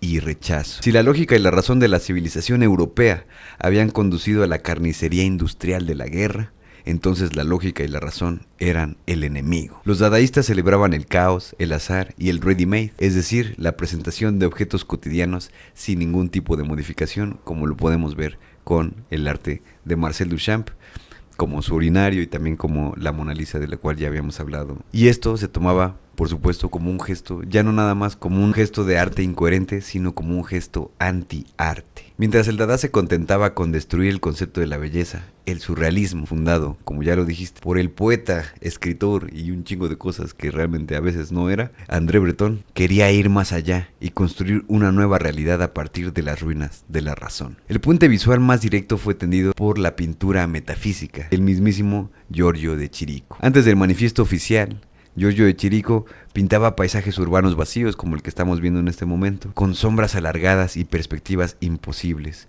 poblándolos con objetos inanimados, incluso también como guantes o maniquíes. Sus lienzos eran atmósferas enigmáticas y soñadoras que literalmente trazaron el mapa del nuevo paisaje onírico surrealista. El surrealismo se oficializó con el Manifiesto del Surrealismo en 1924, redactado por Breton. El pilar de esta revolución fue la influencia de Sigmund Freud y sus teorías sobre inconsciente, los sueños y la represión. Para Breton y sus seguidores, la conciencia era la policía moral. La verdadera fuente de la creatividad y la verdad humana residía en la mente no censurada, en el inconsciente. Breton definió el surrealismo como automatismo psíquico puro por el cual se intenta expresar, ya sea verbalmente, por escrito o de cualquier otra manera, el funcionamiento real del pensamiento, en ausencia de todo control ejercido por la razón, fuera de toda preocupación estética o moral. Que dicho en palabras un poco más en cristiano y en español, son puras mamadas, ¿no?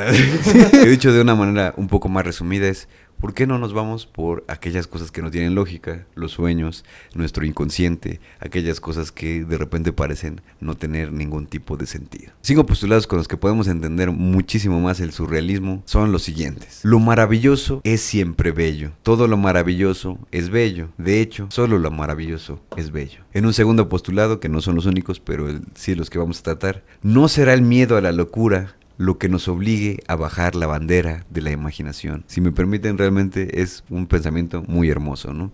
¿Cómo voy a bajar esta pinche bandera de la imaginación solamente porque tengo miedo a estar loco? No, me vale verga. Voy a estar loco si tengo que estar loco. So pretexto de civilización, con la excusa del progreso, se ha llegado a desterrar del reino del espíritu cuanto pueda calificarse, con razón o sin ella, de superstición o quimera. También para que vean cómo articulaba las palabras. Obviamente esto está traducido porque esto está originalmente en el francés, pero se pueden dar cuenta que también de repente las cosas, no es que no tenga sentido lo que está diciendo, sino que los intenta también enrevesar un poco, porque de alguna manera también es una cuestión de desafiar la lógica a través de la lógica misma. En otro postulado dice: creo en la futura armonización de estos dos estados, aparentemente tan contradictorios, que son el sueño y la realidad, en una especie de realidad absoluta, donde cabe todo, en una surrealidad o surrealidad, que eso es algo clave para entender todo esto. En el último postulado que quiero exponer, él decía: todavía vivimos bajo el imperio de la lógica, sin embargo, en nuestros días, los procedimientos lógicos tan solo se aplican a la resolución de problemas de interés secundario. Es decir, sí tenemos la lógica, sí sirve para algo, pero de repente como que la desperdiciamos en puras pendejadas. La meta no era ser solo artístico, era también ser político, algo que es muy importante rescatar del surrealismo. Muchos surrealistas, incluyendo a Breton mismo, creían que liberar la mente individual de la represión moral, burguesa, por supuesto, era el paso esencial y primario para liberar a la sociedad entera de la opresión capitalista, algo que hasta nuestros días se siente bastante vigente. La revolución personal y la revolución social se volvieron inseparables. Para hacer tangible esta cosmovisión, desarrollaron una serie de técnicas que actuaron como el motor de su tecnología mental. Como técnica principal tenían el automatismo psíquico. El artista con esto intentaba escribir, dibujar o pintar, hacer arte, simplemente crear, lo que le venía a la mente de la manera más rápida y sin censura posible, buscando desactivar el control de la conciencia. Algo que por supuesto ya podemos profundizar muchísimo más en los episodios que tenemos de Leonora Carrington, de Remedios Varo y de René Magritte. Esto dio lugar a formas puramente abstractas y biomórficas, un lenguaje de signos personales y enigmáticos, y como podemos verlo con estas pintoras y también con René Magritte,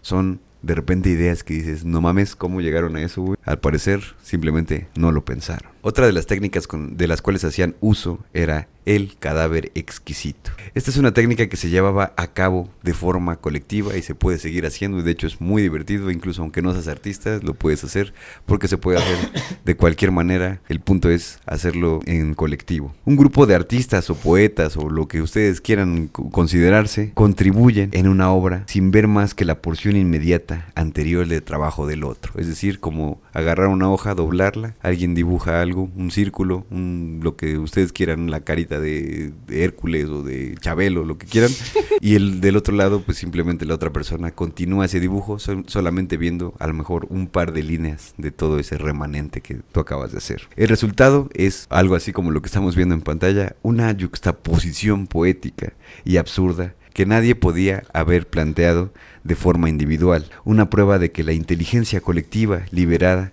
producía lo que ellos llamaban lo maravilloso.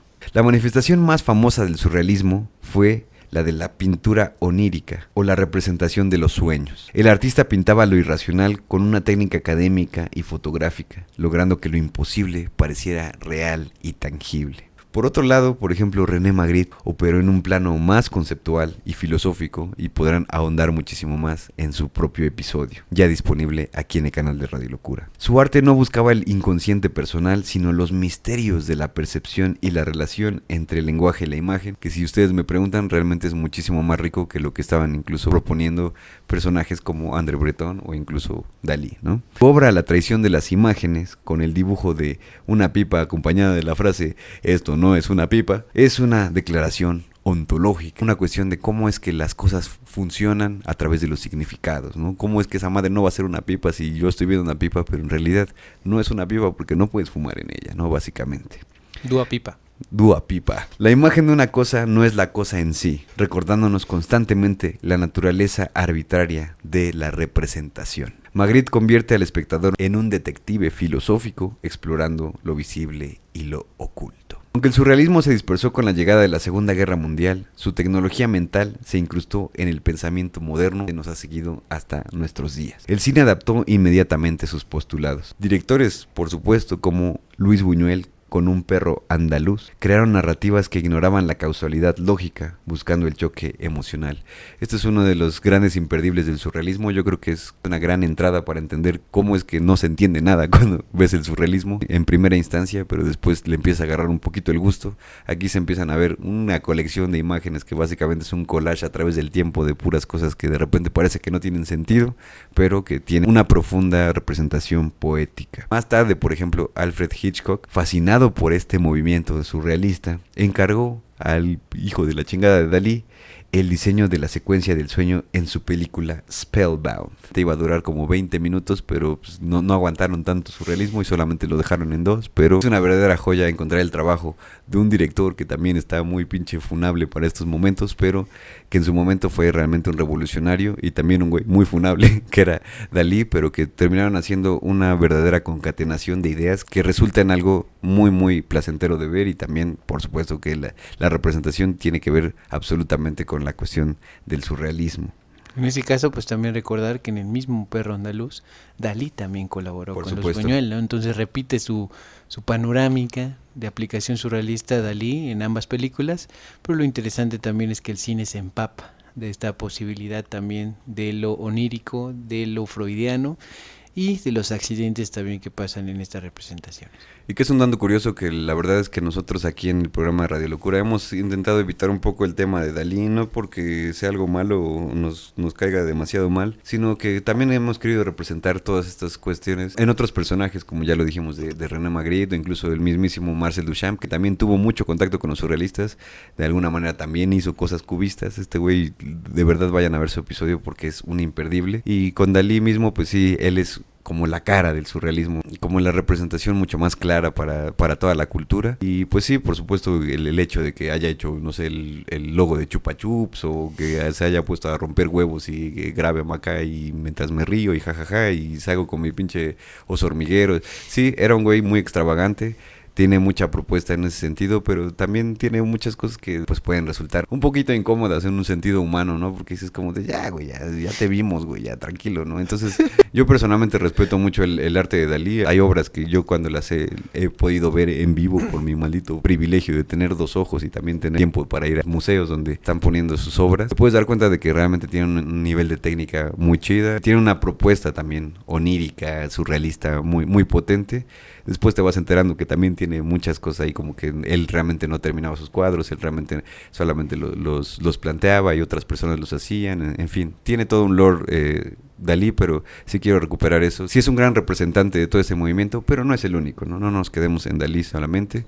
También en ese sentido, por eso es que nosotros rescatamos primero a Leonora Carrington o Remedios Varo, que básicamente eran de las pocas mujeres que estaban en todo este movimiento y que a final de cuentas para mí terminaron representando muchísimo mejor lo que de alguna manera estaba puesto en el manifiesto de Breton, que incluso el mismo Breton pues lo llegaba a negar en ese sentido, ¿no? Porque para él, obviamente, el chido pues iba a ser él, ¿no? Pero también en estas cuestiones como en el cine, por ejemplo, de David Lynch, se puede ver mucho, ¿no? Que Rip David Lynch, de hecho también tenemos su episodio, vayan a verlo, que él ya explora también lo onírico y también da paso a toda esta nueva ola de incluso también arte digital y cosas que ya nosotros vemos un poco más palpables, ¿no? Que incluso yo también diría como el Italian Brain Rot y todas estas cosas, vienen un poco también de esta cuestión de como, ay, güey, hay que hacer cosas que no tienen sentido, vale verga, nos quemamos el cerebro y chido, güey. Pero también el moda y la publicidad absorbieron esta juxtaposición onírica muy cabrona del surrealismo absurda como herramienta para captar la atención, y eso es básicamente lo que les acabo de decir del Italian Brain Rot. Por supuesto también de muchas cosas que ya ahora podemos ver en TikTok que lamentablemente, o para bien o para mal, o que nos puede divertir o no, de repente parece no tener sentido y aún así están vendiendo un chingo de cosas, ¿no? Como puede ser surrealista el hecho de que dices, como el Dr. Simi de repente tiene tantos pinches representaciones, incluso tiene de Dua Lipa, de Adele, güey, de Café Tacuba, que luego hasta le quitan la cabeza, o sea, un chingo de cosas, y dices, eso realmente hace 100 años dices, oye, va a haber una banda que le van a aventar un pinche muñeco de un doctor que y después le van a quitar la cabeza. Eso para mí, hace 100 años diría, este pedo es totalmente surrealista. Pero quizás el dato más actual es que el surrealismo ha encontrado un renacimiento tecnológico en la inteligencia artificial. Los algoritmos de generación de imágenes, que justamente una de ellas se llama Dalí, por ejemplo, o como lo pueden ver en ChatGPT, cualquier inteligencia artificial que tenga esto de generación de imágenes, funcionan en esencia como una forma de automatismo puro, al menos para la máquina, ¿no? Porque la máquina, si lo vemos nosotros como si nosotros fuéramos su inconsciente, es como de, oye, güey, hazme un huevo con la yema azul y después le pones una velita de pastel en forma de Chabelo, ¿no? Y esa madre te lo va a hacer porque de alguna manera eso es automático para la computadora en ese sentido, ¿no? Entonces, sí han sentado muchísimas bases, ha sido obviamente muy contracultural el surrealismo, y yo de alguna manera no soy ningún pinche historiador del arte, pero sí que he estado muy acercado a todo este estudio de qué es lo que ha pasado a través de la expresión humana. Me he dado cuenta que es realmente un giro que se da, ¿no? en una cuestión histórica y también una cuestión artística y creativa. El surrealismo es una de las grandes cosas imperdibles que tenemos, como la contracultura de todo lo que representa lo que es lógico, lo que no es lógico, y de repente lo que puede llegar a no gustar, pero que nace desde un lugar en el que pues nada tiene sentido, va encontrando su poesía poco a poco. Es una cosmovisión que definitivamente llegó para quedarse. Pero bien hemos mencionado la cuestión del cubismo, pero el cubismo no fue la única manifestación de esta cuestión simultánea, dinámica de ver la representación de algo en el tiempo sobre un óleo, sobre una pintura. Esto porque Más o menos en 1912, Robert y Sonia Delanoë o Delanoë fueron bautizados por el mismísimo Apollinaire, el poeta y también crítico y también bien clavado en todas las artes de su momento. Los bautizó como los orfistas y ellos estaban lanzando su propia revolución, que fue algo así como un lado B del cubismo que se difuminó muy prontamente, nunca mejor dicho, por distintas razones, pero sigue siendo un referente a reivindicar. Incluso dentro de la contracultura es contracultura, algo subalterno. Sí. Los orfistas proponen la idea de el color puro, algo así, como siguiendo la idea de Orfeo, este personaje griego que hacía de la música la vida misma. Ellos fueron inspirados en la ciencia de esto que llamamos el contraste y declararon la independencia del color más allá de la forma que describe las cosas. Su arte no estaba concentrado en representar personajes e historias en la pintura, sino que buscaba vibrar con colores como la música misma.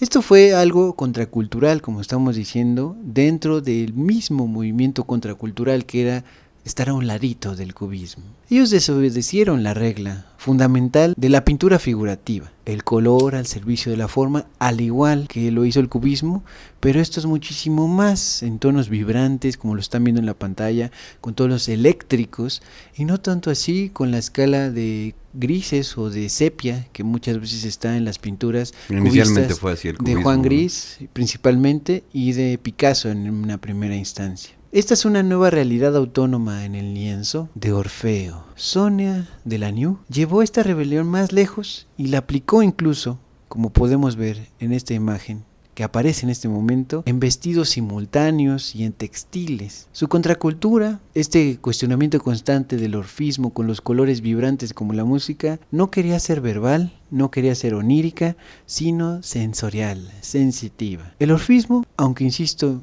que se desvaneció muy prontamente en el aire como una gota de pintura, precisamente que se agota, pero es como la música que mientras la ves te conmueve hasta las entrañas. Quiere experimentar el mundo a través de la armonía cromática. Fue rebelión, pero no contra gobiernos, sino contra la paleta gris de la tradición cubista y también frente a la cosmovisión, digamos, que viene después del surrealismo y demás cuestiones, y también del abstraccionismo que se presenta con Yves Afklin, que ya tenemos su episodio completamente aquí, la mujer maravilla del abstraccionismo, y también de Kandinsky. Entonces, entre el movimiento del cubismo más clásico, que es el referente Picasso y Juan Gris, que nunca mejor dicho es Juan Gris en este movimiento, y también frente al movimiento más conocido de lo abstracto, del abstraccionismo, de los colores de Kandinsky, de Yves Afklin, tenemos a esta pareja, Sonia Delanoë y a Robert Delanoë, que los dos siguieron su recorrido en el orfismo,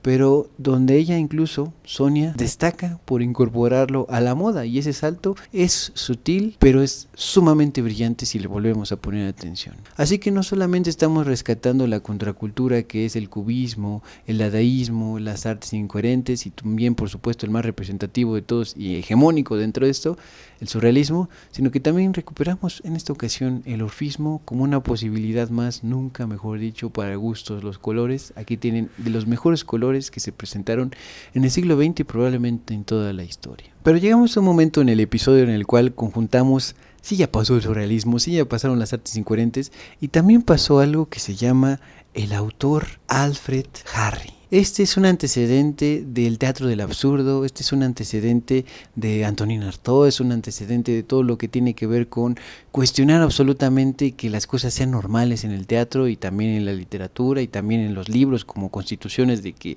se tienen que leer de una manera lineal y demás cuestiones. Y él es la inspiración para esto que vamos a hablar en este momento, que es el Grupo Oulipo y el Colegio de Patafísica. Voy a explicar todo lo que acabo de decir en unos momentos. Todo comienza con principalmente la obra de Alfred Jarry, Gestas y opiniones del doctor Faust Troll, Patafísico. ¿Qué chingados es la patafísica? La patafísica es la ciencia de soluciones imaginarias. Normalmente las ciencias se constituyen en cosas que se pueden replicar, que se pueden observar y por lo tanto se pueden sacar de esas cuestiones reglas, ¿no? Normas y incluso leyes o axiomas.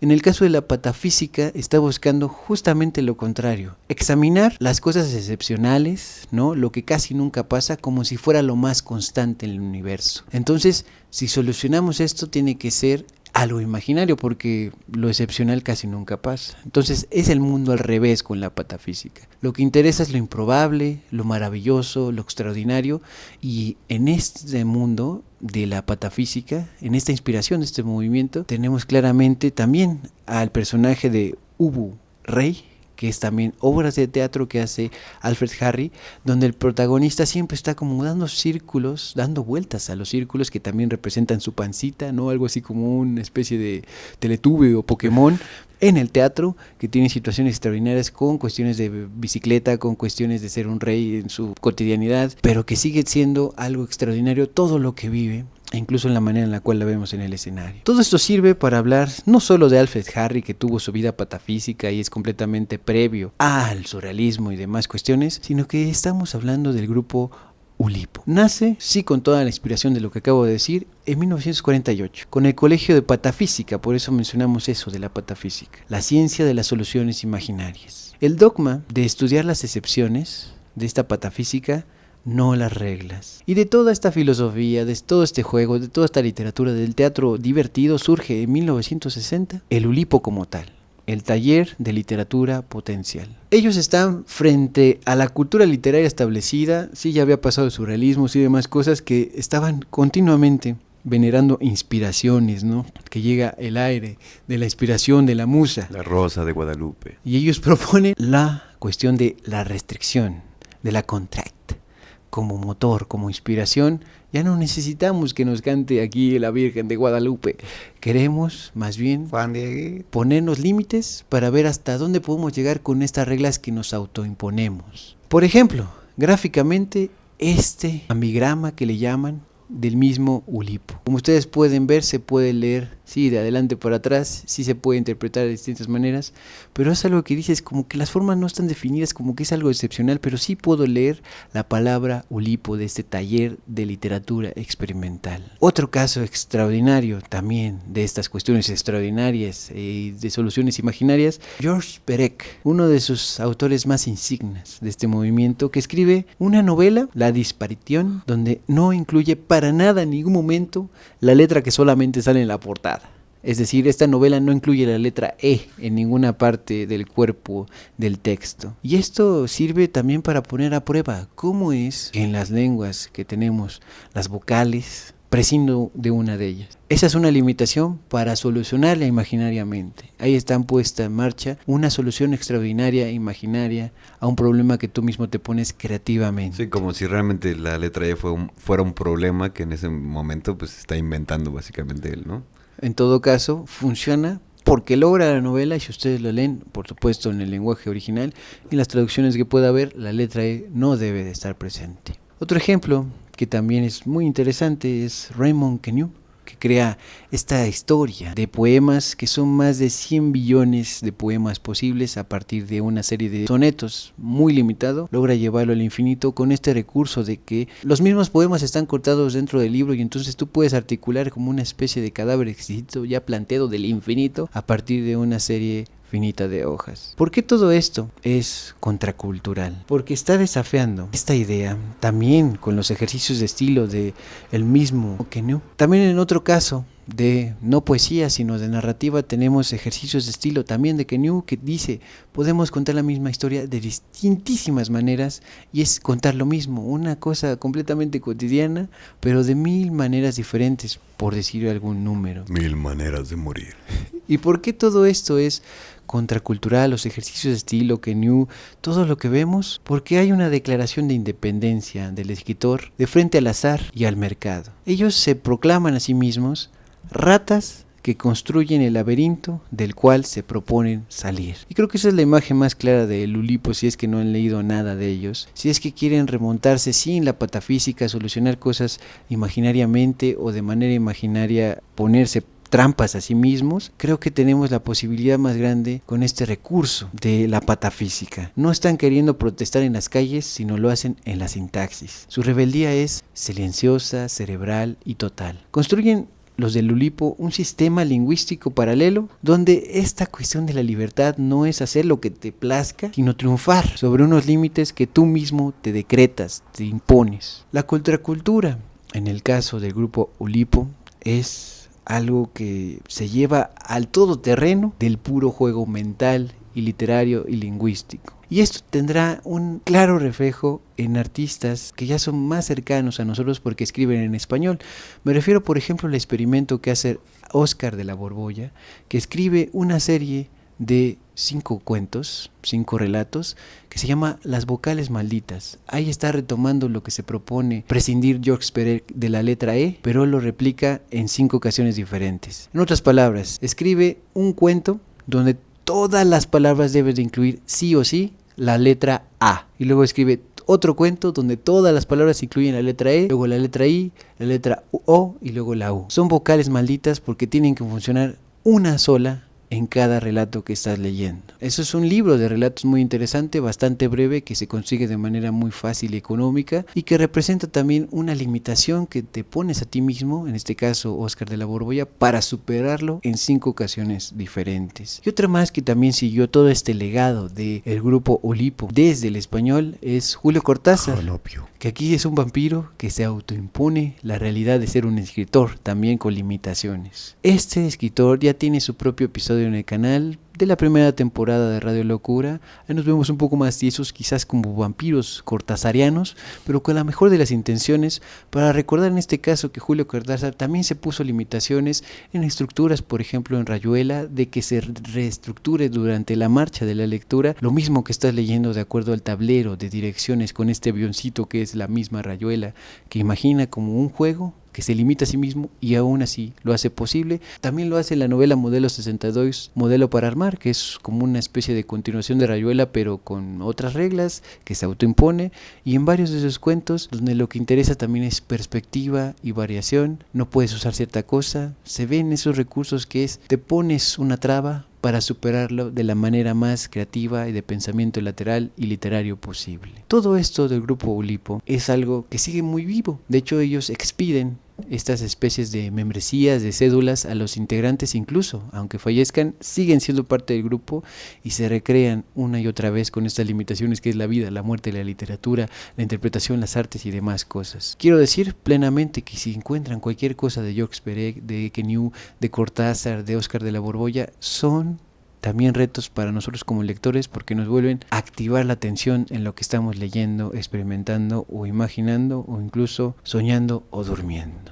Pero si al momento hemos estado hablando de poner la cara y el reto y las limitaciones en la cuestión literaria, en el lenguaje, en la improvisación, en las matemáticas, en todo esto ya de la segunda parte de este episodio contracultural, muchísimo más contemporáneo, también podemos poner el cuerpo en cuestionamiento contracultural, porque hay traumas y hay trincheras que se juegan en estos movimientos que voy a hablar a continuación. Son los accionismos, cuando la carne es el manifiesto ya puesto como obra de arte y también como transgresión. El más importante, el más desarrollado, la base de todo esto que ya son performance, que ya son cuestiones donde el cuerpo se juega, es el accionismo vienés. Aquí buscaban exorcizar de todas las maneras posibles poniendo la carne, los fantasmas de lo establecido. Son los años 60, aún bajo el peso del silencio y la negación de este pasado así que también inspiró y estuvo trastocando toda Viena. Artistas como Günter Bruce, Hermann Nietzsche y Otto Bühl fundan el accionismo vienés. Su contracultura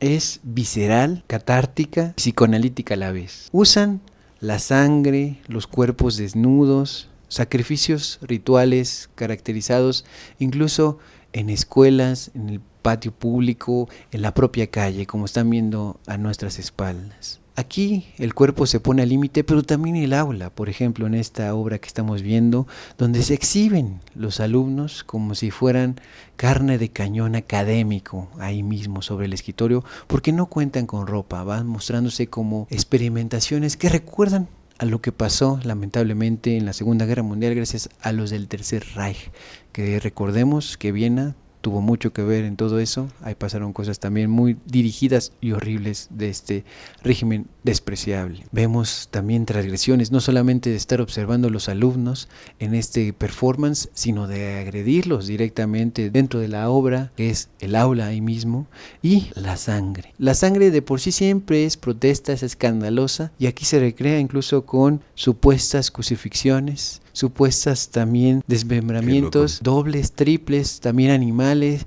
también de recreaciones de Cristos falsos, pero también muy auténticos en esto que es poner la acción en el cuerpo, en performance también colectivos, bañando el piso más blanco, con los colores más vivos de la sangre, de lo que corre por nuestras venas. Esto, el accionismo vienés, es un poco mucho de lo que se nos escapa de los happenings, de los performances, que es tan fugaz como el cuerpo mismo, pero esto nos hace recordar que la violencia sistemática y la hegemonía política también sirve para destruir esto que no se debe olvidar, y el accionismo nos los pone en la cara, visceralmente. Esto en Viena fue potentísimo, fue algo que se agrupaban como especies de cosas orgiásticas, si me permiten la palabra, de lo violento, descarnado y al mismo tiempo coordinado, como si fuera obra de teatro, pero completamente desbordada en el piso. Creo que estos movimientos incluían también claramente a mujeres, incluían también la diversidad, ya en una Viena después de la Segunda Guerra Mundial, en los años loquísimos de los años 60, y así incluimos el abandono también del cuerpo femenino, incorporaciones incluso donde lo más radical es mostrar solamente las partes íntimas de la persona, aunque vista toda de cuero y lleve un arma. Lo mismo da si es su inmolación, lo mismo da si es un arma de juguete. Lo importante es que las personas juzgan lo lamentable del cuerpo. Entonces, en todo caso, en estas obras que estamos viendo, el accionismo vienés, hay una tarea muy pendiente de revisitarlo para todas y todos nosotros, porque también incluso la orina se ponía en marcha con esto de la micción radical del peace action, que es orinar de manera pública a una persona en estos juegos de performance en actuaciones públicas. Asqueroso, ¿eh? Y no solo pasó entonces este trauma revertido y presentado con el cuerpo de cara al público en Viena, sino que también sucedió en la Rusia post-soviética, ya a partir de 1991. Los colectivos que se transforman después en Pussy Riot, en Björna, que también son referentes del accionismo pero en Rusia, atentan contra los íconos religiosos, pero también frente a las estatuas de los exdirigentes y también de las nuevas direcciones políticas de su país. Aquí hay encarcelamientos, aquí hay puestas en vitrinas por parte de mujeres que quieren ser libres también en esta Rusia post-soviética, pero no se puede. Y entonces queda, ¿qué más? Mostrarse públicamente, prender fuego, ser, unos dicen revoltosos, otros dicen con un mensaje de rebelión justa y necesaria también en Rusia, después de que se supone que la Unión Soviética quedó atrás. Y como cereza del pastel, como reventar esto desde México, tenemos un movimiento más que también es una activación muy de acción, pero también de confección, porque estamos hablando del maximalismo. Aquí el establishment, se dice, es la cultura mexicana, pero llevada hasta las últimas consecuencias, por lo tanto es contracultural. Recuerda mucho a eso de que el Unaco es chido, que fue un movimiento anterior también de marcas y demás, pero aquí tenemos, a partir de 2020, desde México, una respuesta ante el minimalismo que se extiende de aquí para allá. El lujo silencioso, todas esas cosas del buen gusto eurocéntrico y estadounidense, vale madre. Aquí en México el maximalismo es encabezado por Dixie Rodríguez, Dixie en Instagram si la quieren seguir, y es contracultura afirmativa y exuberante, kitsch algunos dirán, pero a propósito. No se limita a criticar, sino que construye un universo visual alternativo con reglas muy propias y muy mexicanas. Exuberancia, colores locales, mezclas de tiempos y de texturas. Como están viendo detrás de nosotros, sí es recuperar lo clásico de las telas mexicanas, de las confecciones mexicanas, pero también de las festividades más urbanas de nuestros tiempos. Sí, los mecates al fondo, pero también el buen sombrero, sí la dedicación a incluso unas mangas, pero también tenemos los pantalones anchos, hay libertad y sobre todo hay sobrecarga en el maximalismo. Aquí tenemos uno de los más representativos, es recrear esos papeles maravillosos, auténticos, papel picado, picados de las ofrendas mexicanas, pero vuelta una especie de hoodie, sudadera, completamente que puede formar parte de la ofrenda Coco. Y se adapta. Como Coco, pero mucho mejor desde el propio México. El maximalismo creo que queda muy claro ya con las imágenes que estamos viendo. Es algo que sigue completamente ahorita en marcha. Repito, Dixie, @Dixie, que es la que propone esto desde las redes sociales. También no solamente desde México, sino también con sus distintos viajes que hace a otros lugares donde la moda se recrea.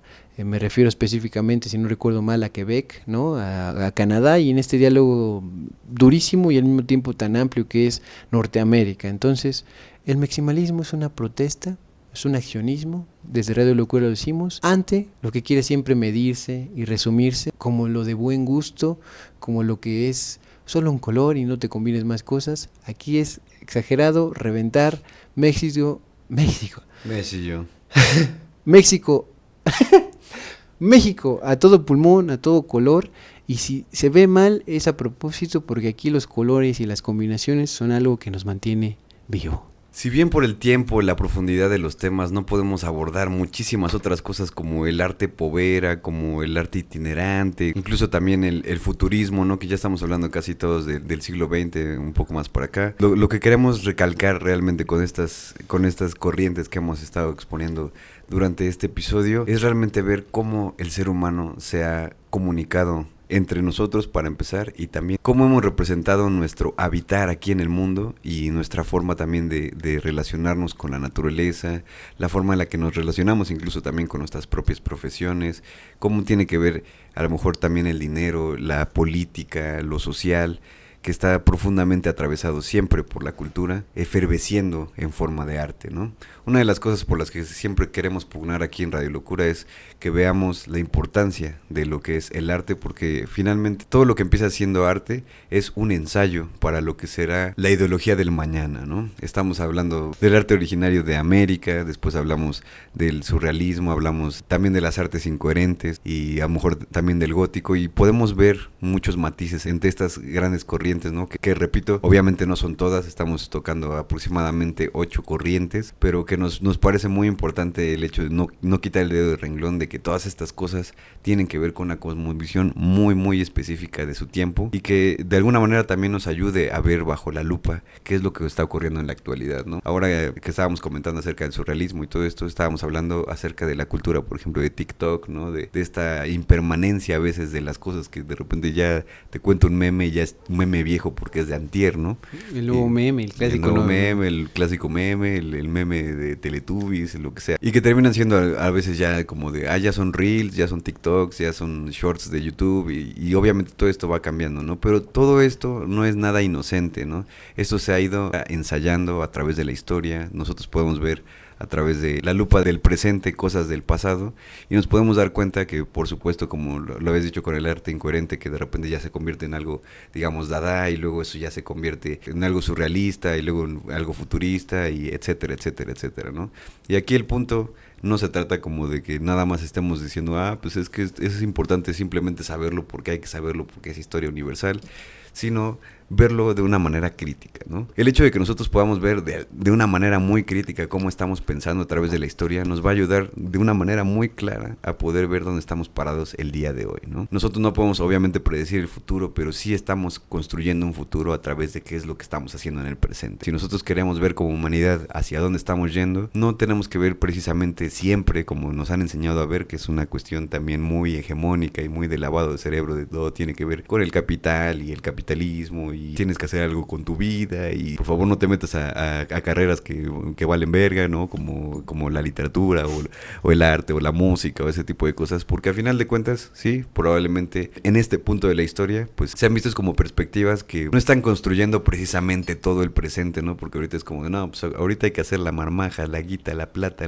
el dinero, ya después vemos qué pedo, pero realmente si todo el mundo se tratara de dinero, pues ¿quién haría canciones? ¿Quién estaría haciendo el arte que te conmueve de una manera en la que dices, me quiero quedar en esta vida, esto está increíble, me gusta mucho poder dedicar estas canciones? Este conjunto de sonidos, de palabras, de imágenes me está conmoviendo de una manera en la que tal vez nunca me hubiera podido conmover en una conversación con alguien más. Recordemos, ¿no? Por ejemplo, el hecho de leer es literalmente poder meterte en el discurso de otra persona, ¿no? Que te esté hablando a través de las eras de la humanidad, que te esté hablando también desde otro lugar, desde otro tiempo, desde otras costumbres, ¿no? Y todo eso es lo que a mí me parece profundamente importante, que vamos a verlo desde un pensamiento muy crítico y nosotros sepamos de dónde estamos parados ahora mismo para también poder plantear un futuro muy distinto, ¿no? Que eso es básicamente lo que el arte está haciendo, aparte de estar Sí, todo el tiempo manteniendo vivo esto, ¿no? Como lo dijimos en el episodio de Robin Williams, cuando él dice esta frase, ¿no? Como de el arte y la poesía y todas estas cosas hermosas, maravillosas que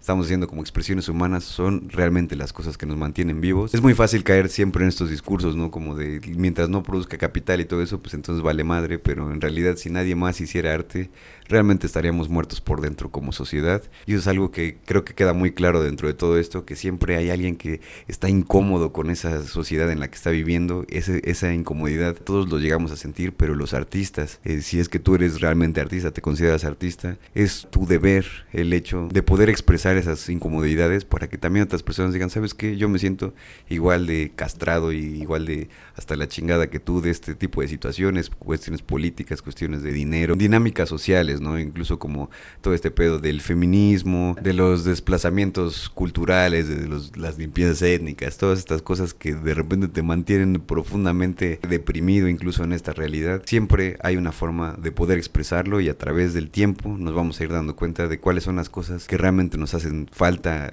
trabajar como sociedad, como humanidad, y nada es un mejor espejo que el mismo arte que estamos creando en este momento. Ahora estamos viendo cosas del pasado, pero lo importante es, ok, ya vimos todo esto y ahora nosotros qué vamos a hacer, nosotros cómo lo vamos a interpretar, nosotros qué vamos a proponer, cómo vamos a hacer una nueva contracultura, ¿no? En una cuestión de partidos políticos se dice, no, pues es que está en la oposición y todo esto, no necesitamos ver todo tan binario en ese sentido, pero sí necesitamos muchísimas más perspectivas, ¿no? No necesitamos simplemente que aventar gotitas así, sino necesitamos que llueva, chingada madre, que digamos, esto es lo que yo pienso y yo estoy en desacuerdo con lo que tú estás diciendo, pero entonces a lo mejor podemos encontrar un punto medio en el que los dos mandemos a la chingada a ese güey, que de plano estamos todos en desacuerdo con lo que está diciendo.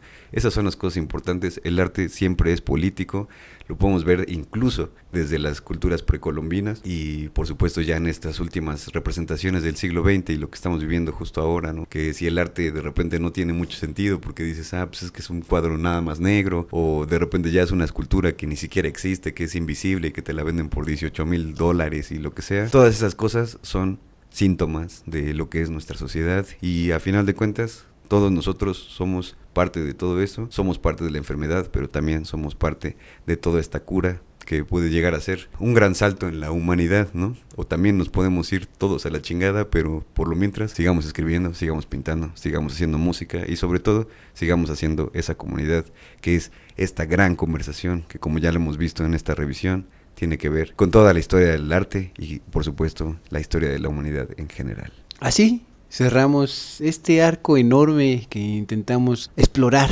no cubrir del todo, porque eso es imposible. Del códice precolombino, de estas grandes esculturas clásicas de Mesoamérica, a estos vestidos, a estas incorporaciones maximalistas, del dogma gótico y también de prescindir de las figuras en lo islámico, a la broma incoherente, de la jaula del Ulipo al cuerpo accionista, ¿qué hemos recorrido? Sino la historia misma de contracultura como el motor secreto del arte. Cada uno de estos movimientos, a su manera, identificó algo establecido, algo divino, algo religioso, algo natural, algo académico, político, perceptual o comercial. Y en algún momento dado, esos mismos artistas decidieron escribir, pintar, actuar o vestir su propio manual de resistencia ante lo que se articula como la única opción. Nos deja toda esta historia una pregunta urgente para nuestro presente. Ahorita, en la era del algoritmo, del Big Data, la cultura de masa digital, inteligencia artificial, ¿dónde está esta cosa establecida? Y más importante aún, ¿cómo se construye hoy una contracultura efectiva? El establishment ya no es solamente la iglesia, la institución del Estado o las academias, es una red de plataformas, algoritmos que están curando constantemente nuestra atención, algo como la viralidad y una nueva cuestión homogénea, cultural, disfrazada de opciones infinitas. Las reglas son invisibles, están escritas en código y también en manipulaciones sociales, y su poder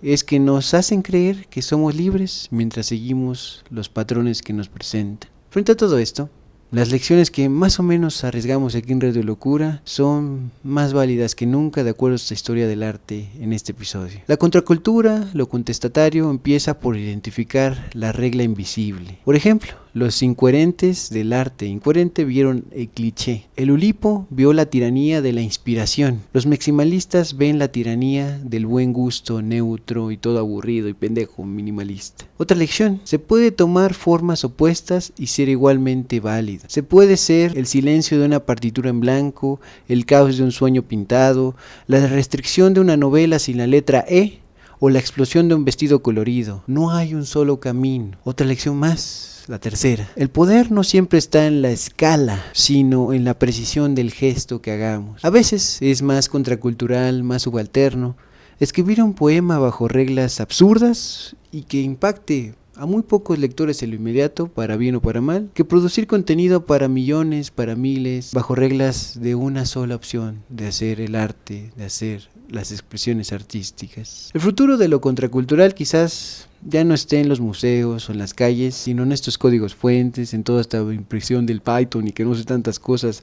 de patrones de datos que podemos rechazar, y también en la elección deliberada de quizás ver más el detalle, de tomarse las cosas con calma y algo analógico en un mundo digital. O quizás también puede ser reafirmar lo radical de lo local y lo específico frente a lo global y lo genérico. La contracultura, el arte y la vida no son algo que se limita a un periodo histórico y punto y se acabó la chingada en los años 70 y la verga. Es una posición ética esto de la contracultura de frente al arte y en el arte. Una posición estética permanente. Es la decisión, básicamente, de no entregar tu imaginación, tu percepción o tu cuerpo al sistema de turno, sin antes por lo menos negociar, intentar otras opciones, sin antes preguntarte ¿qué reglas sigo? Sin cuestionar. Y la pregunta más importante probablemente hasta el momento, porque ustedes pueden poner en el comentario otras más, arriesgamos, es ¿con qué reglas propias, hermosas, rigurosas o absurdas voy a reemplazarlas? Esas otras que me han dado, me han impuesto. El mensaje de todo este viaje, en fin,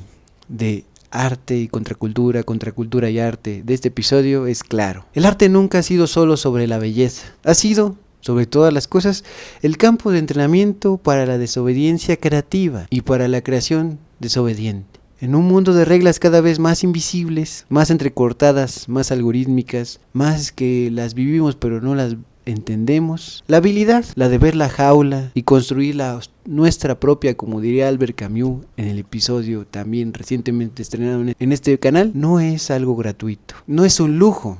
La desobediencia creativa es una herramienta plena, llana y potentemente de sobrevivencia. Es Radio Locura, eso reivindicamos desde este episodio, el número 90, un episodio especial porque es uno que cierra una serie de episodios, el episodio 90. Desde Radio Locura queremos reivindicar todo esto con este episodio especial distinto a lo que normalmente presentamos de un artista, una banda o algo específico y desglosamos.